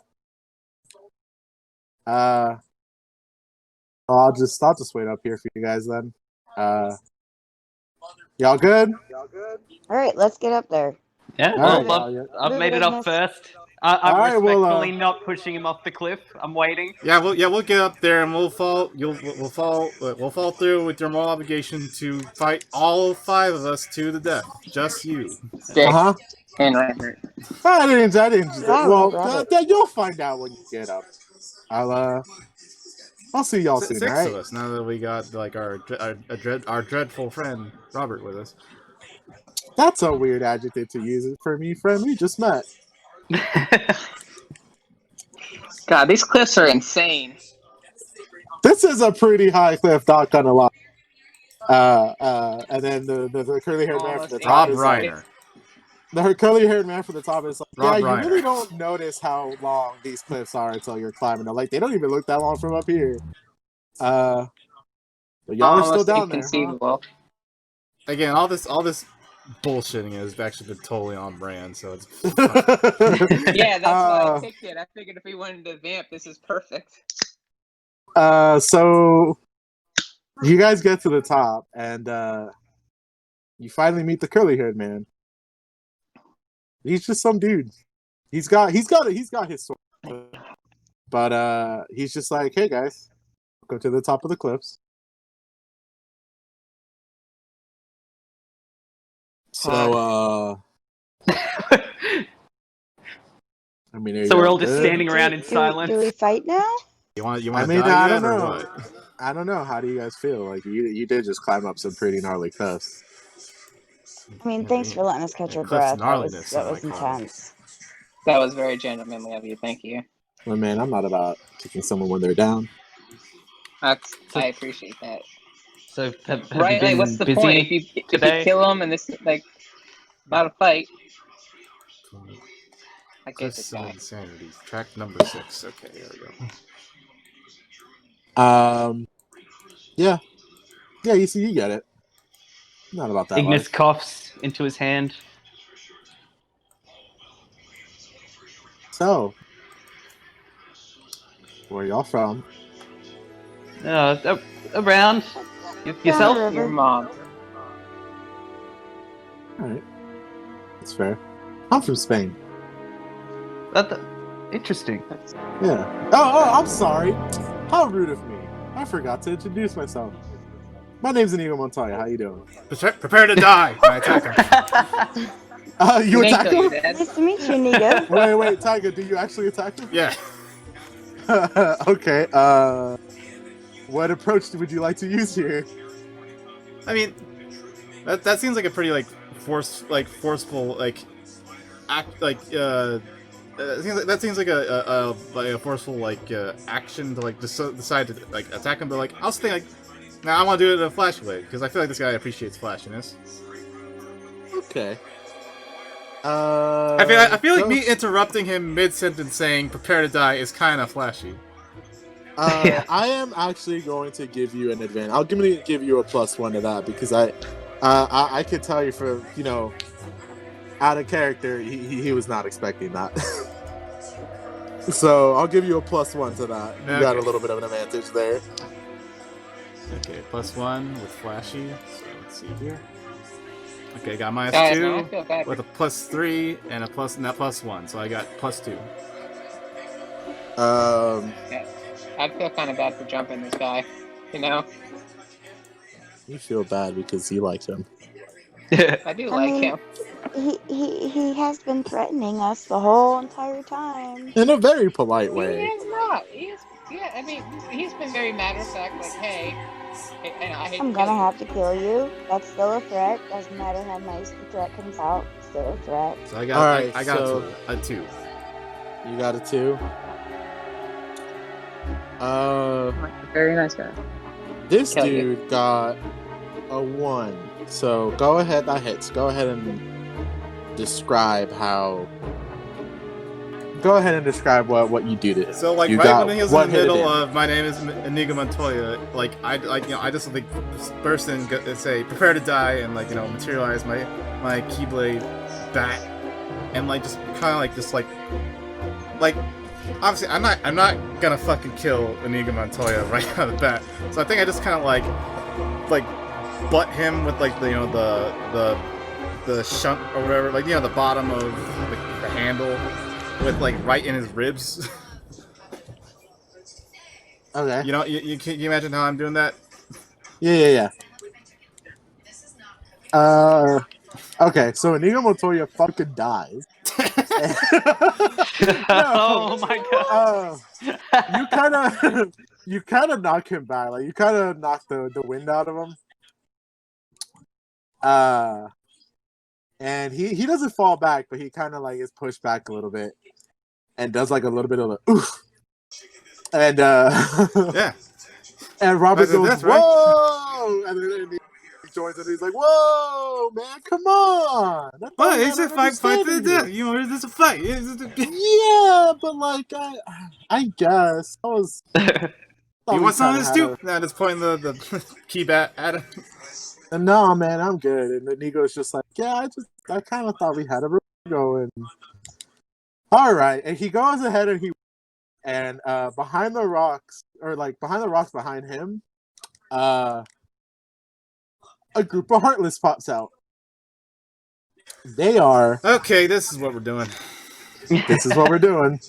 5 Heartless pop out of the rocks, and they each have a black bandana with the skull and dagger on it, and they got little. What's the Do they look? sword I'm looking for? Are they pirates from Neverland? Yeah. Yeah. Yeah, the pirate Heartless. Cool. 5 of them show up with their little scimitars and stuff like that, and they stand at the ready to attack. And he's like, "See, I didn't have a you guys here. I just had these dudes. I'd introduce them, but they're not. They don't talk much. Lord knows I've tried." And Finally, something I don't feel bad about killing, and Deshaun like brings out his Keyblade. sorry, I'm downing this apple. He goes, "All right, I guess we're doing this." And he pulls out his sword. And yeah, I'm gonna have you guys roll for initiative. Okay. Is initiative just flat, or is that something specific? Man, now I do actually now want the Princess Bride of Kingdom Hearts 4. This is actually an actual good idea. Yeah, this is great. Yeah, just flat. No I rolled bonus. -1. Wait, isn't it? Yeah, isn't it quick? That's what initiative is used. Oh, sure, you guys can use quick if you want. Okay. Okay, I got a 0 with +2. So you got a 2? I got a. You got 2. I got -1 with +2, so I got a 1. I got a Yeah, I got a 1 total. I'm a 2, a +1. So you're a 3? Or a 1 with a +1, so I'm a 2. Okay, you're a 2. Zach, what are you?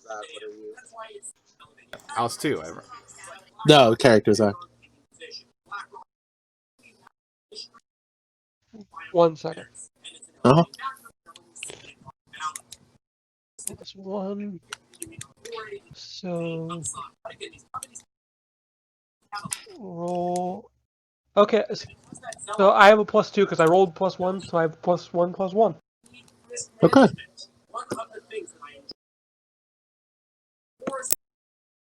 So, and then let me go ahead and roll for Robert. He's a +1. And then 3. Okay.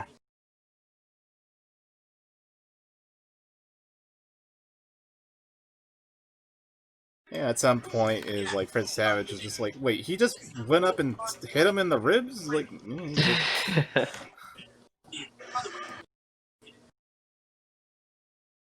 This is just that SCP you keep bringing up with Fred. He puts himself in other stories. That's us. Yeah. All right. So, here's the order. First is Robert. Then it's going to be Dachanda. Roberts is why we didn't fucking catch on to this so quickly. Zach the characters after Dachanda. Tyga's third. And then Aoife, Ignis, Inigo, and the Heartless. And again, reminder, the Heartless are going to work as a mob. So technically, you have to end fighting. Inigo is his own character. If you attack Inigo, it's not going to do damage to the Heartless. So yeah, so first, and I think true to canon, he's going to take on Inigo.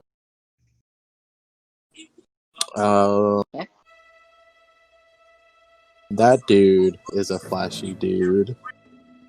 I'm gonna say he's gonna be flashy. That his flashy. Of course, a +3. Sorry. Whew. Whew. So Robert 0, and then he will roll the. So what happens is Robert readies his sword, goes after Inigo.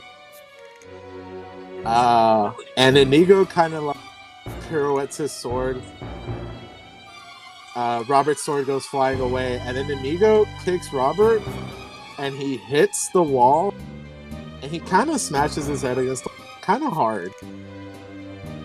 Like, Oh god, we killed Leslie. like, you're kind of like, oof. Well, And he's only mostly killed. he took 4 damage. Oh my Poor guy. God. Yeah, getting DDT'd on a rock wall will do that to you. So he took his fuck. Oh god. He only has his 2 stress box left. Okay. Next is the Chanda. What do you want to do? Yeah.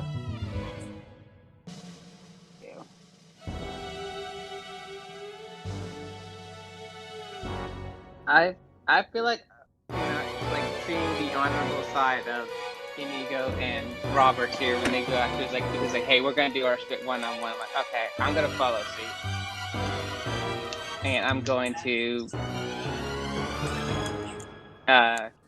aim my Keyblade in defense salute at someone and then go in for one of the Heartless.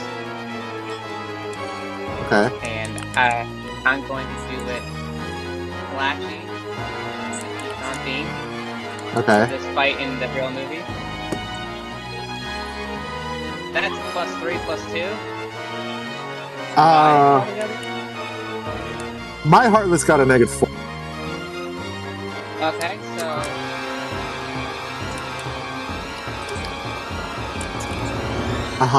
I feel like like they just have a good old sword fight, and then the Chanda just comes up and sticks him through the heart, where the heart would be if they were real.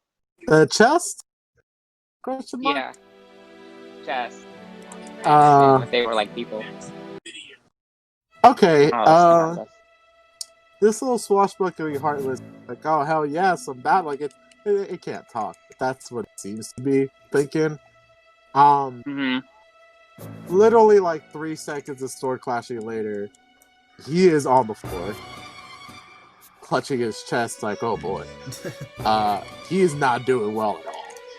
He's like, the wind might fucking kill him at this point. But alright, there's that Heartless on the ground in pain. Right on. He's 1 stress away. He's 1 damage point away from dying. Would it help if I did it left-handed? No. Alright, next is Zach. Okay. Okay, so I'm just gonna keep the pressure on, and I see Robert's like sort of flailing, so I'm gonna move in and attack him quick. Okay. What's your bonus there? Bonus is, hold on. Just word to me messages. I need to put this somewhere so I don't have to keep scrolling up.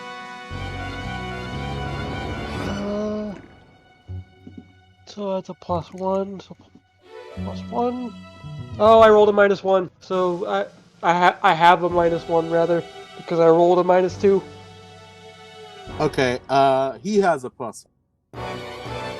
So I think what he's gonna do is you're gonna try to keep the pressure on him.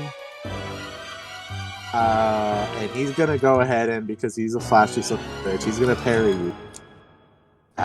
He's gonna give you a little smack across the face as he blocks your sword strike or your Keyblade strike, and you're gonna take 1 stress. From a smack. Yeah, and then again, reminder how the stress box works. The number 1 box can hold 1 stress, the 2 box can hold 2, the number 3 can hold 3. But if you use them, like say if you use the number 3 box for just 1 stress, and that box is used, you can't also then add more stress to it. But yeah, he took 1 stress. Next up, I think I'll just put that in the one box. Yeah. Next up is Taiga. So I'm gonna look at like how many Heartless are there? So there were 5. One is on the ground, basically 1 stress away from being out. The other 4 are fine. So like, can my new Quake spell affect all of them? Yeah. Okay. So I'm just gonna like survey like them and like this, like it's like are y'all also bound to fight to the death? Because Well, okay. like, Yeah. Okay, continue. and then wait, what were you gonna say? So did you want it to be the major 1 session thing, or did you want it to just be the +2 thing? I'll just let it be the +2. Okay, I'll go ahead and say it'll affect one of them, because I don't want to make this too OP. Does that make sense? Oh, well, I want it to be an AoE attack. Oh, then fine. Pick it out. Go for it. Wait, what? So is this gonna be like once a session or what? No. Go ahead. Go for it. Do the AoE. I'll figure out what that means with your +2 thing. I mean, naturally, it'd be like, it affects multiple enemies, but probably does less damage than a single character attack. So let's balance it how you want to balance it that way. I think I have an idea what to do, but go ahead. Okay, so yeah, then doing Quake. This is gonna be using Forceful. So I got a +2 to Forceful. So let's see, roll. Okay, I got a 0 with the 2 for my Forceful stat, and a +2 from doing Quake. So I got 4. Alright, so these Heartless got mediocre. 0. Here's what I'm going to say happened. You're going to target one of them, and that one Heartless is going to take 4 stress.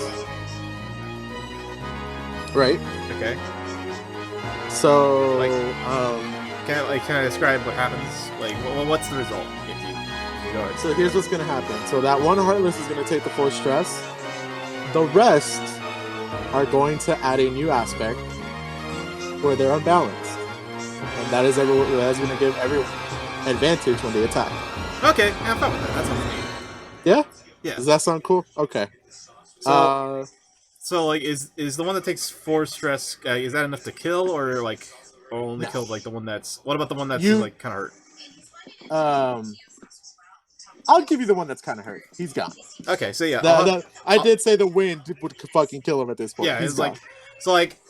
so yeah, I equipped like sorry, you guys also gonna fight to the death, because and like, I like leap up into the air, and then like, come slamming down with my keybat, and like it just like, right on top of that other dude, he just bursts into heartless goo, and the other ones are just like dizzied. Like you were a little bit earlier when that earthquake hit. Oh, And- yeah. Oh, jeez. Los Angeles, everybody. So like, yeah, I guess that's what I do for my turn then. Okay, so here's how it's gonna work. There's a new aspect on the field. And it's that all the Heartless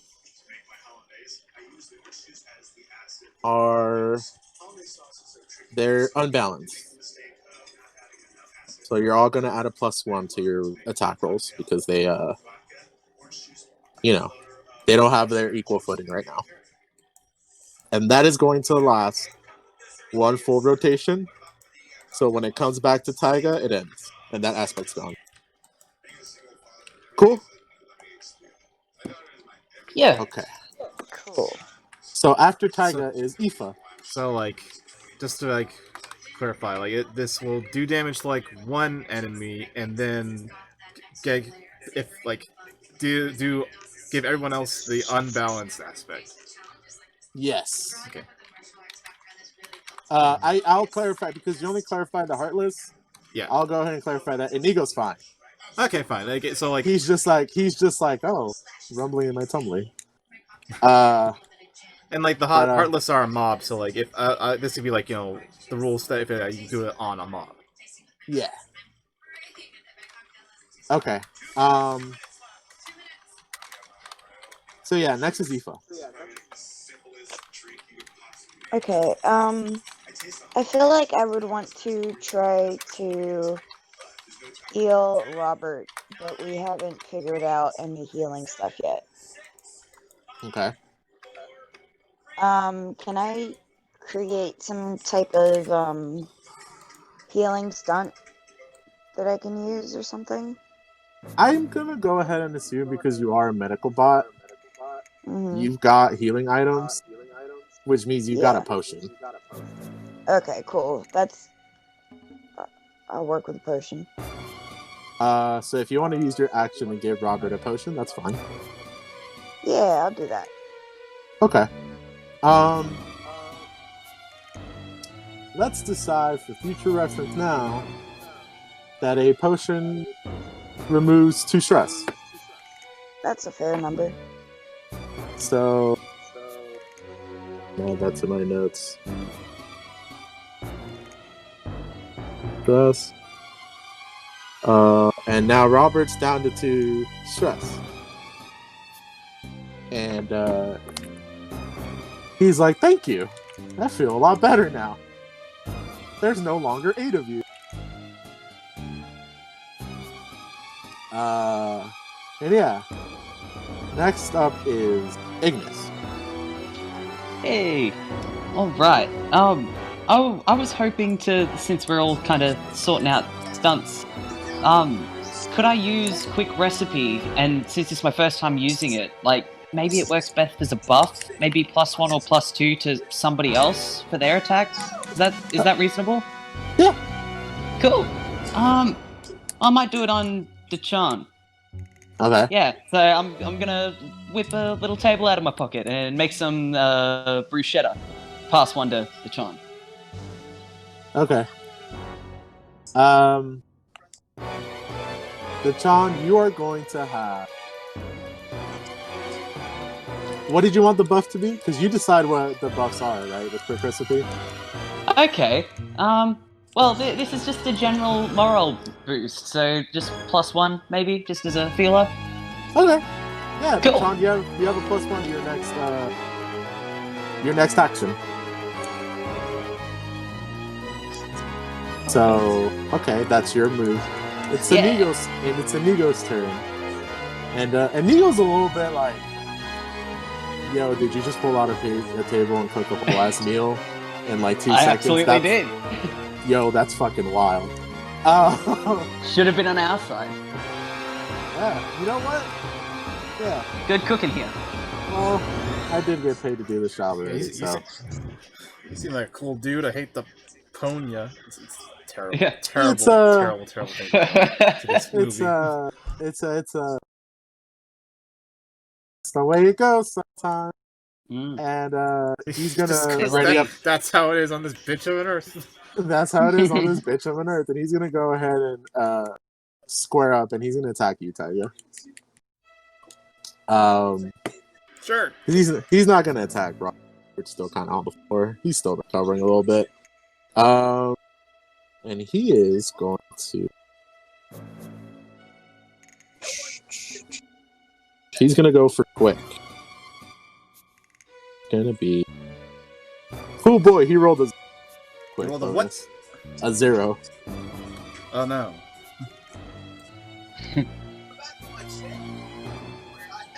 So what did you roll? Wait, what do I have to roll against that? You just roll. Unless Like- you can like, you have like a stunt that's like for defense or something like that. You just roll. Okay, I got a -2. So Okay. So yeah, he's gonna go ahead and like come for you, and you kind of suspected that he would like attack you next, because you did kind of, hit him in the ribs. So you ready yourself up, and he kind of fakes you out, and as he fakes you out, he sweeps your legs and you fall on your ass and take 2 shots. okay, I'm going to mark the 2 stress box then on my sheet. Okay. And then next up are the Heartless. And they are going to.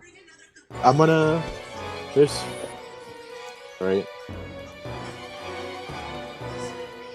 They have a -1. So they are going to. I'm gonna have the Chanda, Zach, Aoife, and Ignis roll.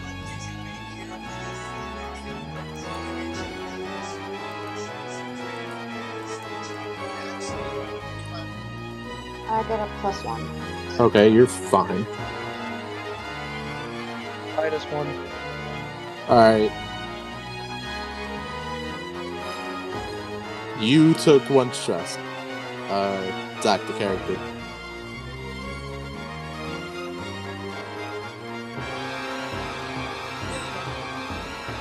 And then the Chanda, what did you roll? Oh. -2. You're gonna take 2 stress. Okay. And then who else did I tell to roll? I think. Did The I tell? -2 box and stress. Yeah, who else did I Ignis. tell to roll? Ignis. Okay, Ignis, what did you roll?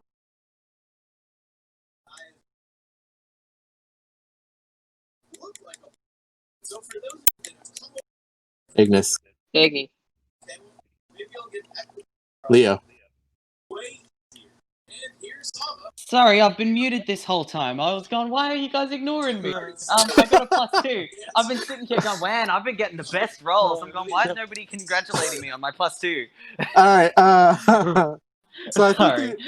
no, you're fine. I think the only one that took the only succeeding attack there was Zach the character. You took another stress. The rest of you collectively did 3 damage to the Heartless when they tried to attack you.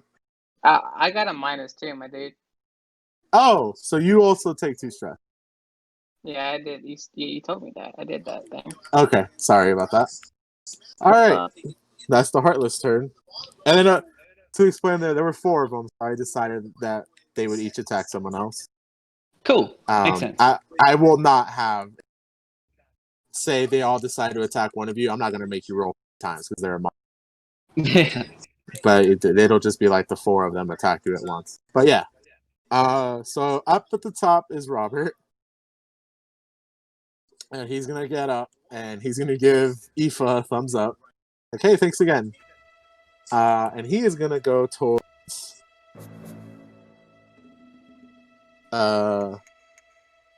he's going to go towards one of the Heartless. And he's going to get real flashy with because he's kind of, you know, he wants to pair his ego a little bit. All right, and then he's gonna go up to one of the Heartless, and he's gonna go ahead and fake them out, much in the same way that Inigo just did to Taiga. He's gonna fake out one of the Heartless, but it's also like Inigo did like a pretty good fake out. Yeah. The Heartless kind of just fall for anything, man. They're not very smart. Big stupid. So he's gonna pretend to like hit them, and then they're gonna like flinch, and then he's gonna strike at the Heartless, and he kills one of them. Good maneuver, Robert. Yeah. So now there are 3 pirate Heartless left, and Inigo. And next up is the Chanda. Okay.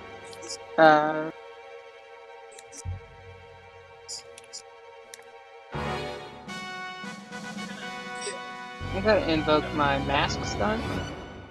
I get +2 clever versus 1 enemy. Okay, how are you gonna cleverly attack? What you going? I'm gonna go after Inigo. Oh. Okay.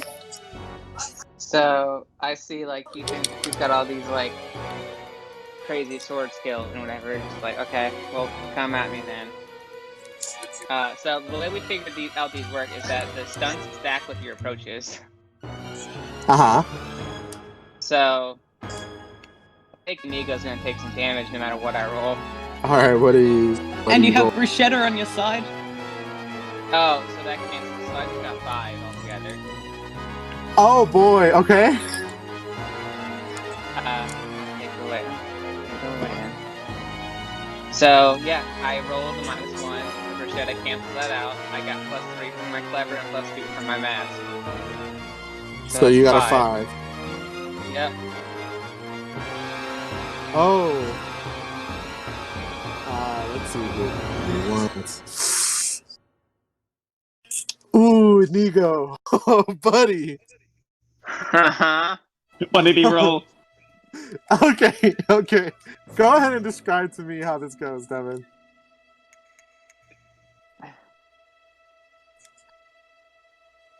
So I've been watching Inigo going sparring with Leslie and Tyga. Emmy, yeah, I'm on my ass. You are on doing your that ass. match thing. He's like doing that match, looking at him like this is what he likes to do. Like, okay, I got this, guy. I should change this to +1 enemy if I had a chance to study them, maybe. But and so like I kind of just come over and like tap him. I come over while he did after he did that to Tyga and like tap him on the shoulder with the flat end of the Keyblade. And like ready up for him, and he tries to do some fancy shit, and I knock it away. And like as we're clashing, it's like you seem like an honorable guy. I hate to kill you. Okay. Likewise, I'd hate to be killed by you. Fair enough. And then I headbutt him with my big heavy mask. Big dude. I headbutt him with the heavy mask. Okay. An eagle's out. Okay. That's 6 stress. He already had 1. He's out, my dude. He's out. He's just Hell knocked. yeah. He's taking a nap. And I like as he when he falls to the ground, I like lovingly caress the back of his neck or his spine, and it's like maybe another time.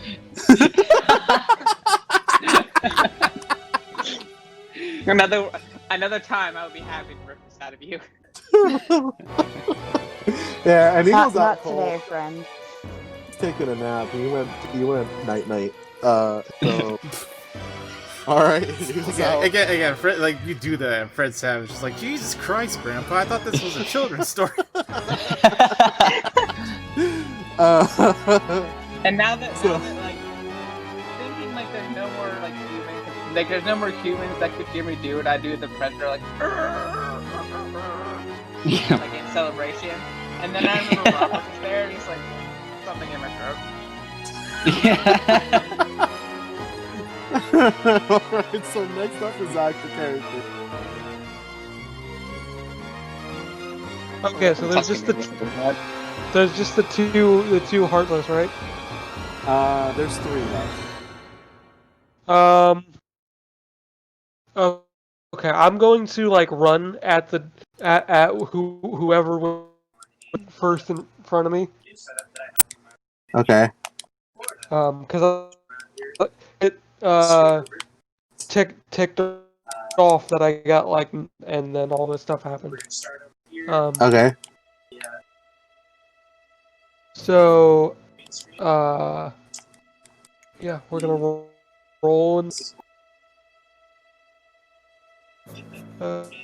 Okay, I got a 0.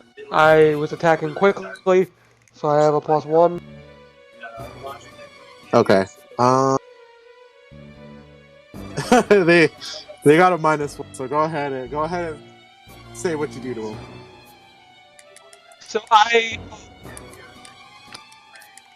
imagine I am able to basically use my Keyblade to sort of like drive the Heartless back into like the wall or like a rock, right? So I'm like running like it's almost like a javelin. Like I'm sticking the Keyblade in them and like running forward, like screaming at them until they hit the rock and like just.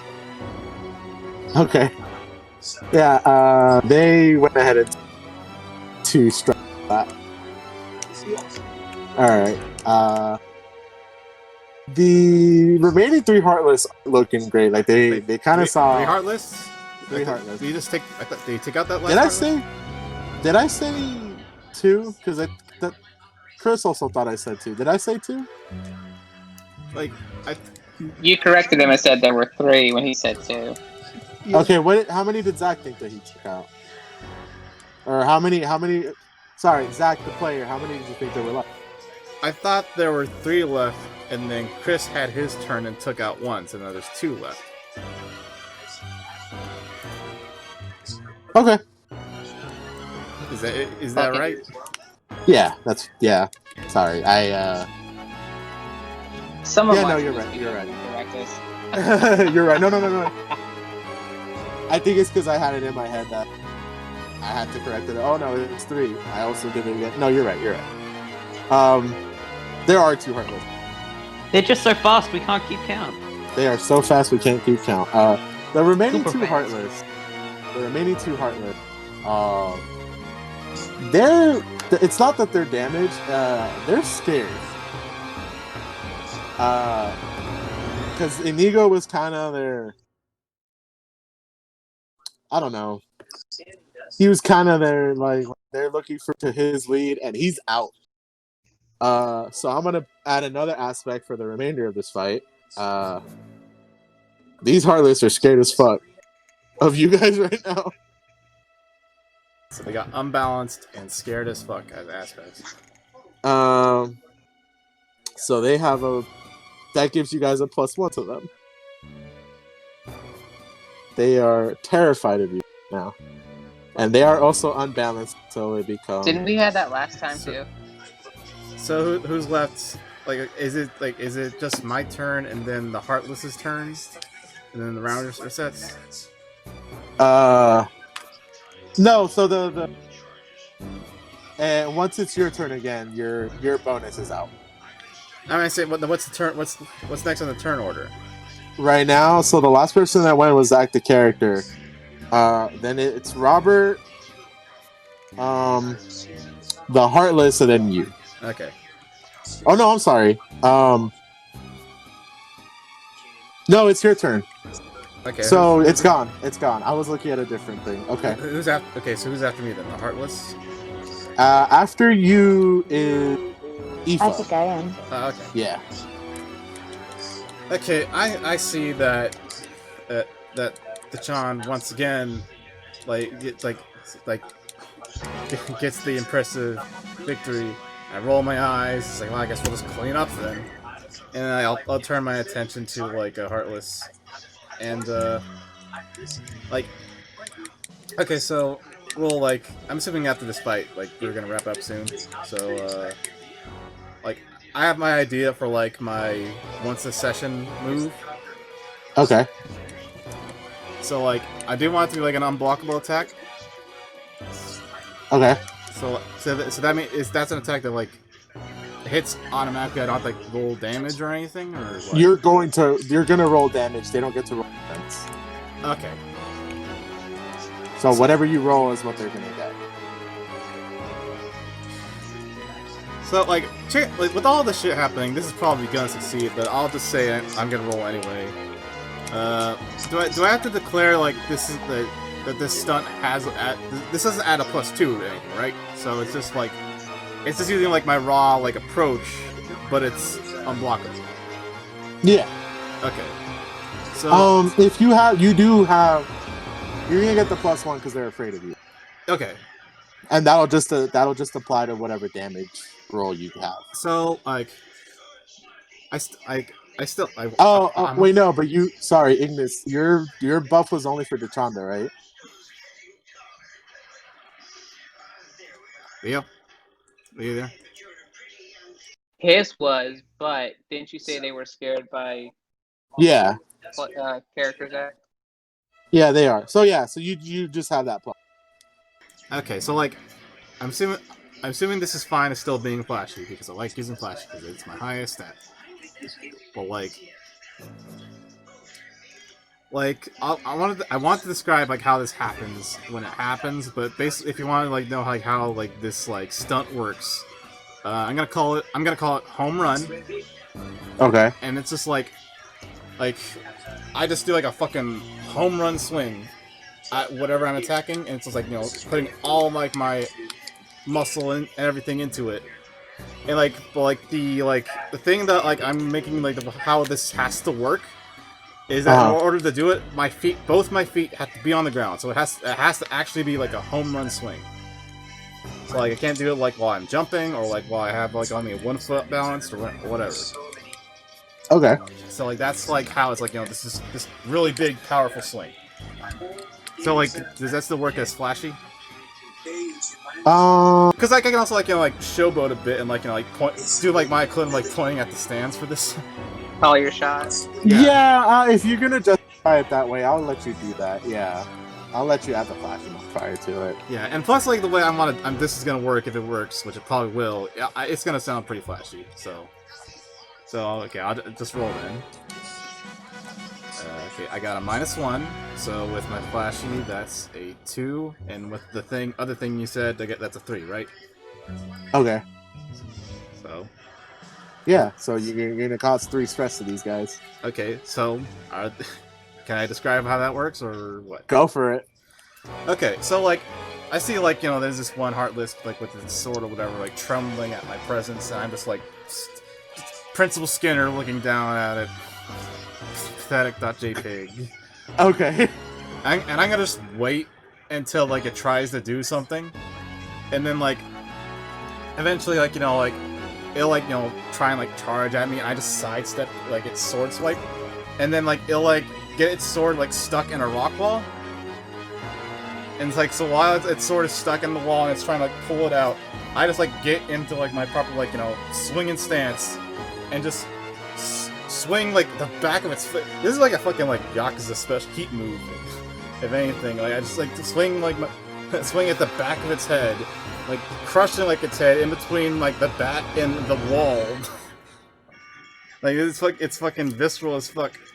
And again, this is just one motion of me sidestepping, dodging the swing, and then swinging its head at its head, and then it's it just disperses. Okay. So does that sound flashy enough to be flashy? Well, I'll go ahead and say it didn't kill it, so it's not gonna disperse. Well, you made me say that cool thing and it doesn't even kill it. I know, but it was only 3 damage. But it is that specific Heartless. I'm gonna add another quick aspect. He is incapacitated.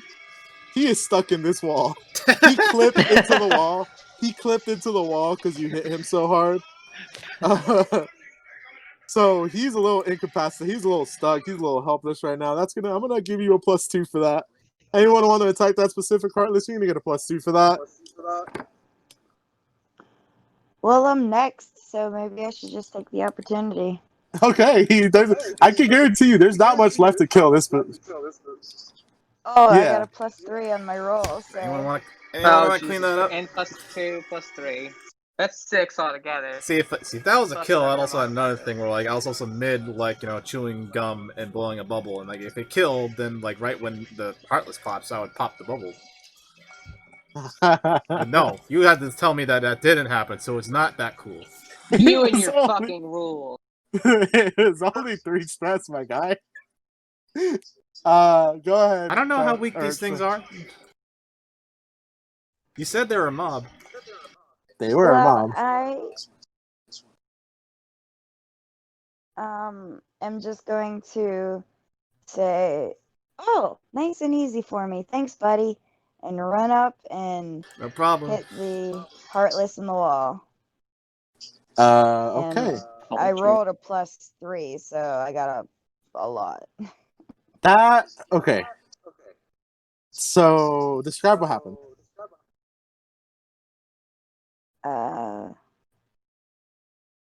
He's wedged in there, right? So I think I'm just gonna try to hit him as hard as I can and see what happens. He's stuck he's clipped into the wall.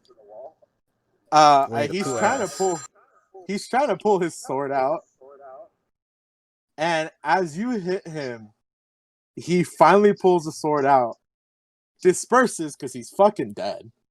And as he disperses, he accidentally throws his sword, and it stabs the other one.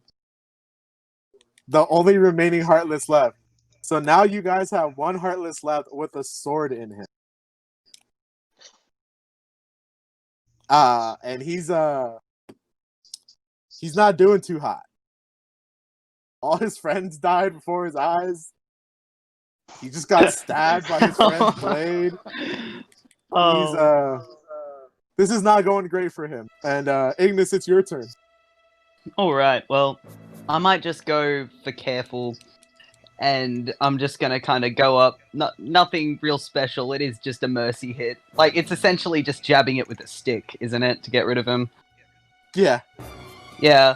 So I'm just gonna roll for a mercy kill. I got -1, but careful's +3, so that's 2. Yeah, that's gonna kill him. That's gonna kill him. Yeah, I'm just gonna walk up to him and just give him a jab. He's gonna whistles. He's gonna give you these Coldest big old. motherfuckers in Kingdom Hearts. He's gonna give you these big old puppy dog heartless eyes. Like his life is flashing before his eyes. That life is he spawned for this fight and now he's dying. What, you want me to like hold his head like the Chan did for the fucking Inigo guy? If you want. Give him a smooch. Alright, I'll give him a smooch. If I was you, I would have been like, "Yeah, let me help you there, buddy," and then like be like, "Oh, oops, I tried." Yeah, bit brutal. Yeah. That heartless. Sorry, little guy. So yeah, you guys want to fight. Yay. Let me go ahead and delete all these aspects that are no longer applicable. And So, Dachan, what did you think of the bruschetta? Any notes? How'd you eat that through the mask? Good question. Don't worry about it. Like, roll. Could I have used like a fate point to like do more damage? no, it would only be to an aspect. Okay, like I still need to like remember how exactly that works. Yeah. So Ignis, Yeah. the bruschetta. If I could lodge a singular complaint, I feel like you are compensating for something with the garlic a little bit, like maybe cut back a little bit. I appreciate the honesty. That shouldn't be the taste of bruschetta. It shouldn't just taste like garlic, I'd say. Like, but it definitely I want to taste it with the rest of it, you know? I attempted to experiment, but you see where that got us. It's fine. I'll take that in stride. I could taste that. I'm just I would say this is the result of the experiment. Don't do that again with that much garlic. But I mean, I mean, hell, but like you were under stress at the moment. So like, while this is going on, has Inigo come back too? No, Inigo's out. Okay. I feel like we should check on him. He's gonna. So yeah, I can tell you this one because you're a healer bot. He's fine. He's just out. If y'all got some smelly salts and coffee, like that'll wake him up. But as far as you can tell, he's gonna be out till like tomorrow morning. If no one is opposed, I'm kind of cold. Can I take his shirt? I'm gonna stick a piece of gum on his forehead. So we've taken his clothes, we've put gum on his face. Okay. Or on his shoe, so like when he wakes up and he like tries to walk, he's like his gum on his shoe. Y'all are mean. So how much? I know the answer. If I asked what you think less of me, the answer would be yes. How much less of me would everyone think if we took a souvenir of this awesome fight we had? Man, why you gotta keep doing this weird shit? No. Are you gonna take his Robert- hair and like put it in a necklace? Or... Robert speaks up and it's like, man, it ain't cool to take a man's sword like that when he can defend himself. Well, alright, that's fair. We have our own. Sword. No, Yeah. he was right, Aoife. That is what I meant. We don't need to get into it. Fine. Fine, and then Sean walks away in a huff. So, Still taking I his guess shirt though. all right. Well, And, you're gonna leave a shirt. Do I still have two? Or Do I still have two stress? you can talk to Aoife about that. Yes, you do. All right. Okay. No, I'll go ahead and say that you guys, now that the battle's, you're fine. You didn't so I take can get anything rid of it. life threatening. Yeah, you didn't take anything life threatening. Zach, the character, remove your stresses. So moving on to the last thing, I promise. The last little bit you guys will have to do. So if I can't have his sword wink through the mask, no one else can see it but me. So And I have a healing pill. So I'll look over at Wesley and be like, hey, Bob, so you know what those things are? The things we just fought. Besides the Pirates? I Assume mean, they were pirates. I mean, is that what pirates look like mostly around here? I mean, I don't have too much experience with pirates, but I've seen. Yeah, I guess. Okay. They had this. Okay, whatever. The pirates usually just, disappear into mist when you smack them about. There's some weird creatures in these forests, so maybe. I guess it depends on where you recruited said pirates. I mean, shit, not too far from here, we got giant rats, I think is something of an unusual size. I don't know, man. Rodents of unusual size. That's it. I thought you weren't from. I'm telling Rebel that. No. I know what it was. I'm being facetious. Okay. I'm sorry. I thought you were trying to think of it. No, Robert's being facetious. He's very familiar with this land. He's Right. fucking with you. He's fucking with you. I'm sorry. No, you're fine. As you guys. Well, do a Carrie Elwa's voice, so I know being wrong. I'm not gonna do the Carrie Elwa's voice because I can't. It's not hard. You should be Carrie Elways in Porco Rosso with his American accent. As you guys are Or Saw. a giant, Or not a giant Glory. rock, a good sized rock. Carrie Probably the size of like a soccer. Carrie Elways lands near you guys. With his English accent playing an American Civil War soldier. A huge, like a soccer ball sized rock lands near you. As you guys are heading down this, like, the top of these cliffs, you head down a path, and as you get to a certain area, that soccer ball sized rock lands near you. And you all stop and look over, and there is the large man, surrounded by a field of rock. Almost as tall as me. Taller. And he kind of in like his broad voice goes, I have a moral obligation. If you get any, I will hit you with a rock. What is it with you people and your moral obligations? We got a job to do, but we're really not that bad when you got to. Wish that I could just materialize a case of beer and throw that at him, and he would just drink it. And Aww. Yeah, you can do that. That'd be dope. But I don't. Are you magical? Are you magical? Is that a thing you can do? yeah, no, I don't. I don't think that I can do that. I think that's too. I could see if I have a That's recipe for Write beer. down the stunt, crack open a cold one with the boys.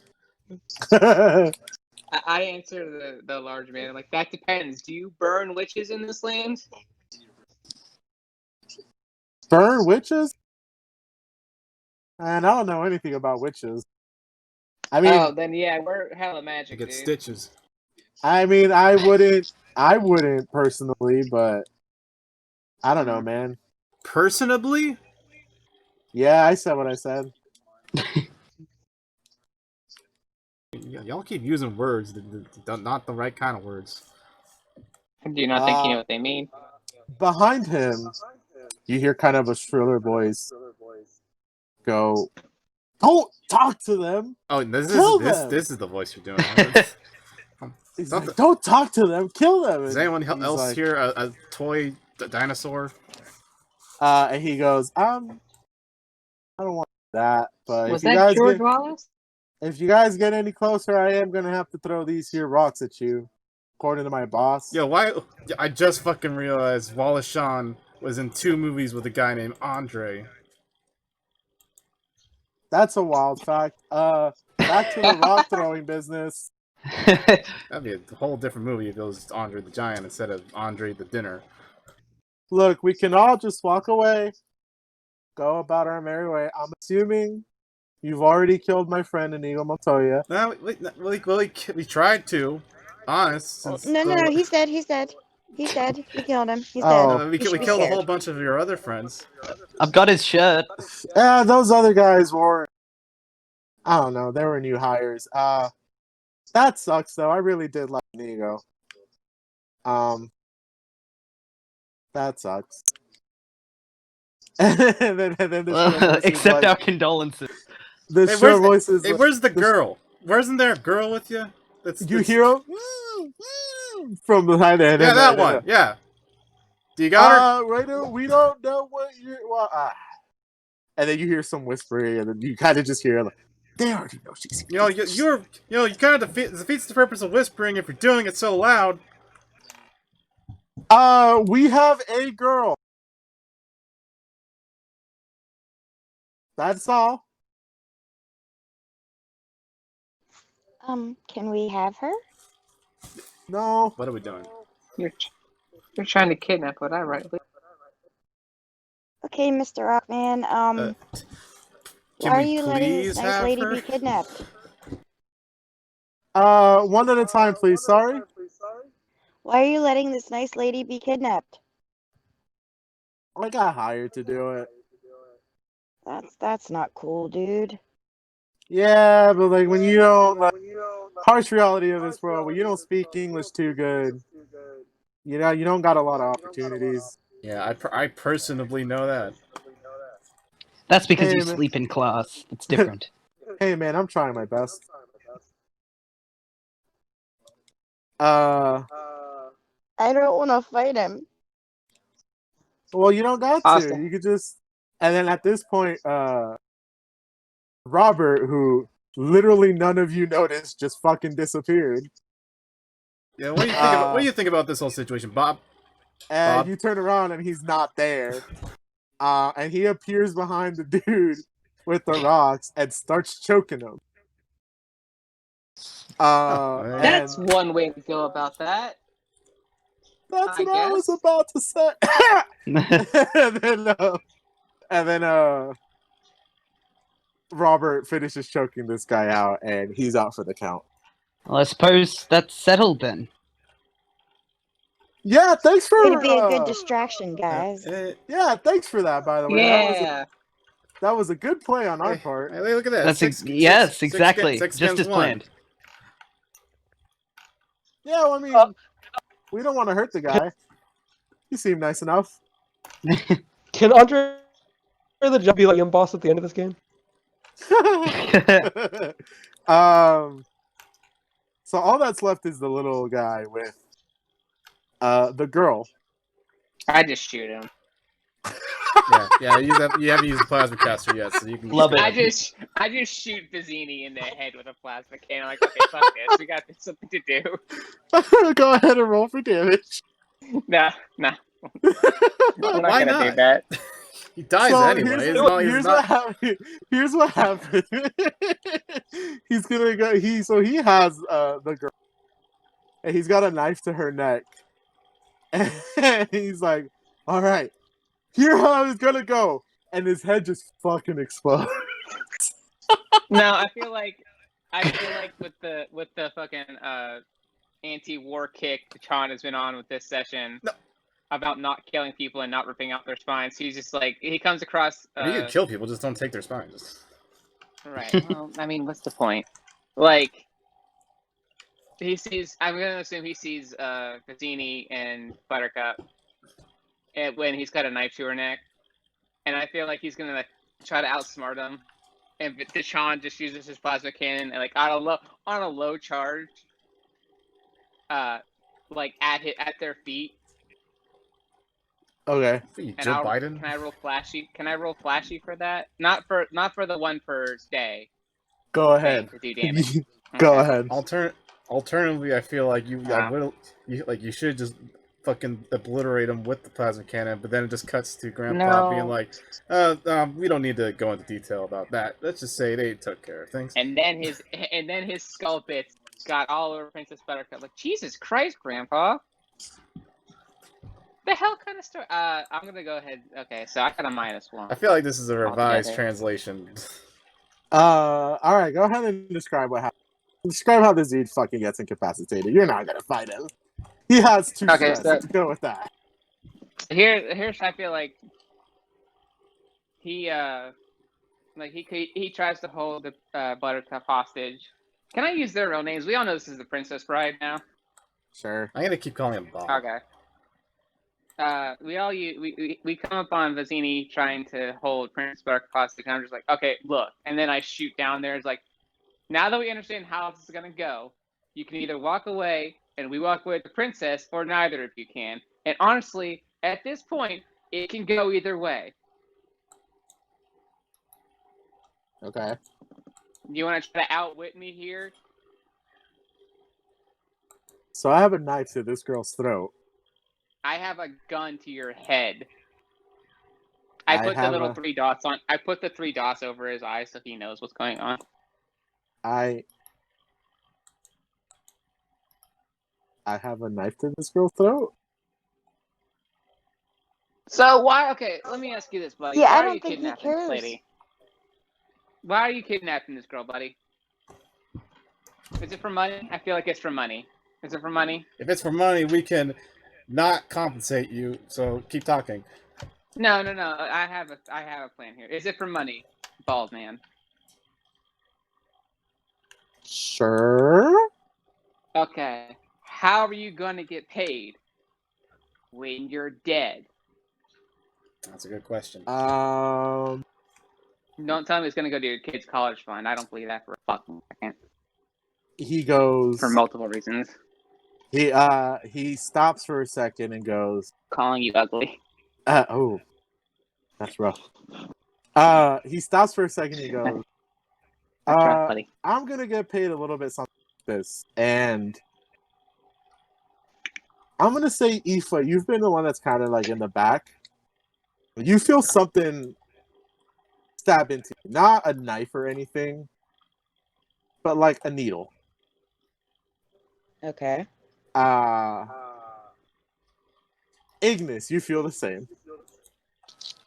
Well, drat.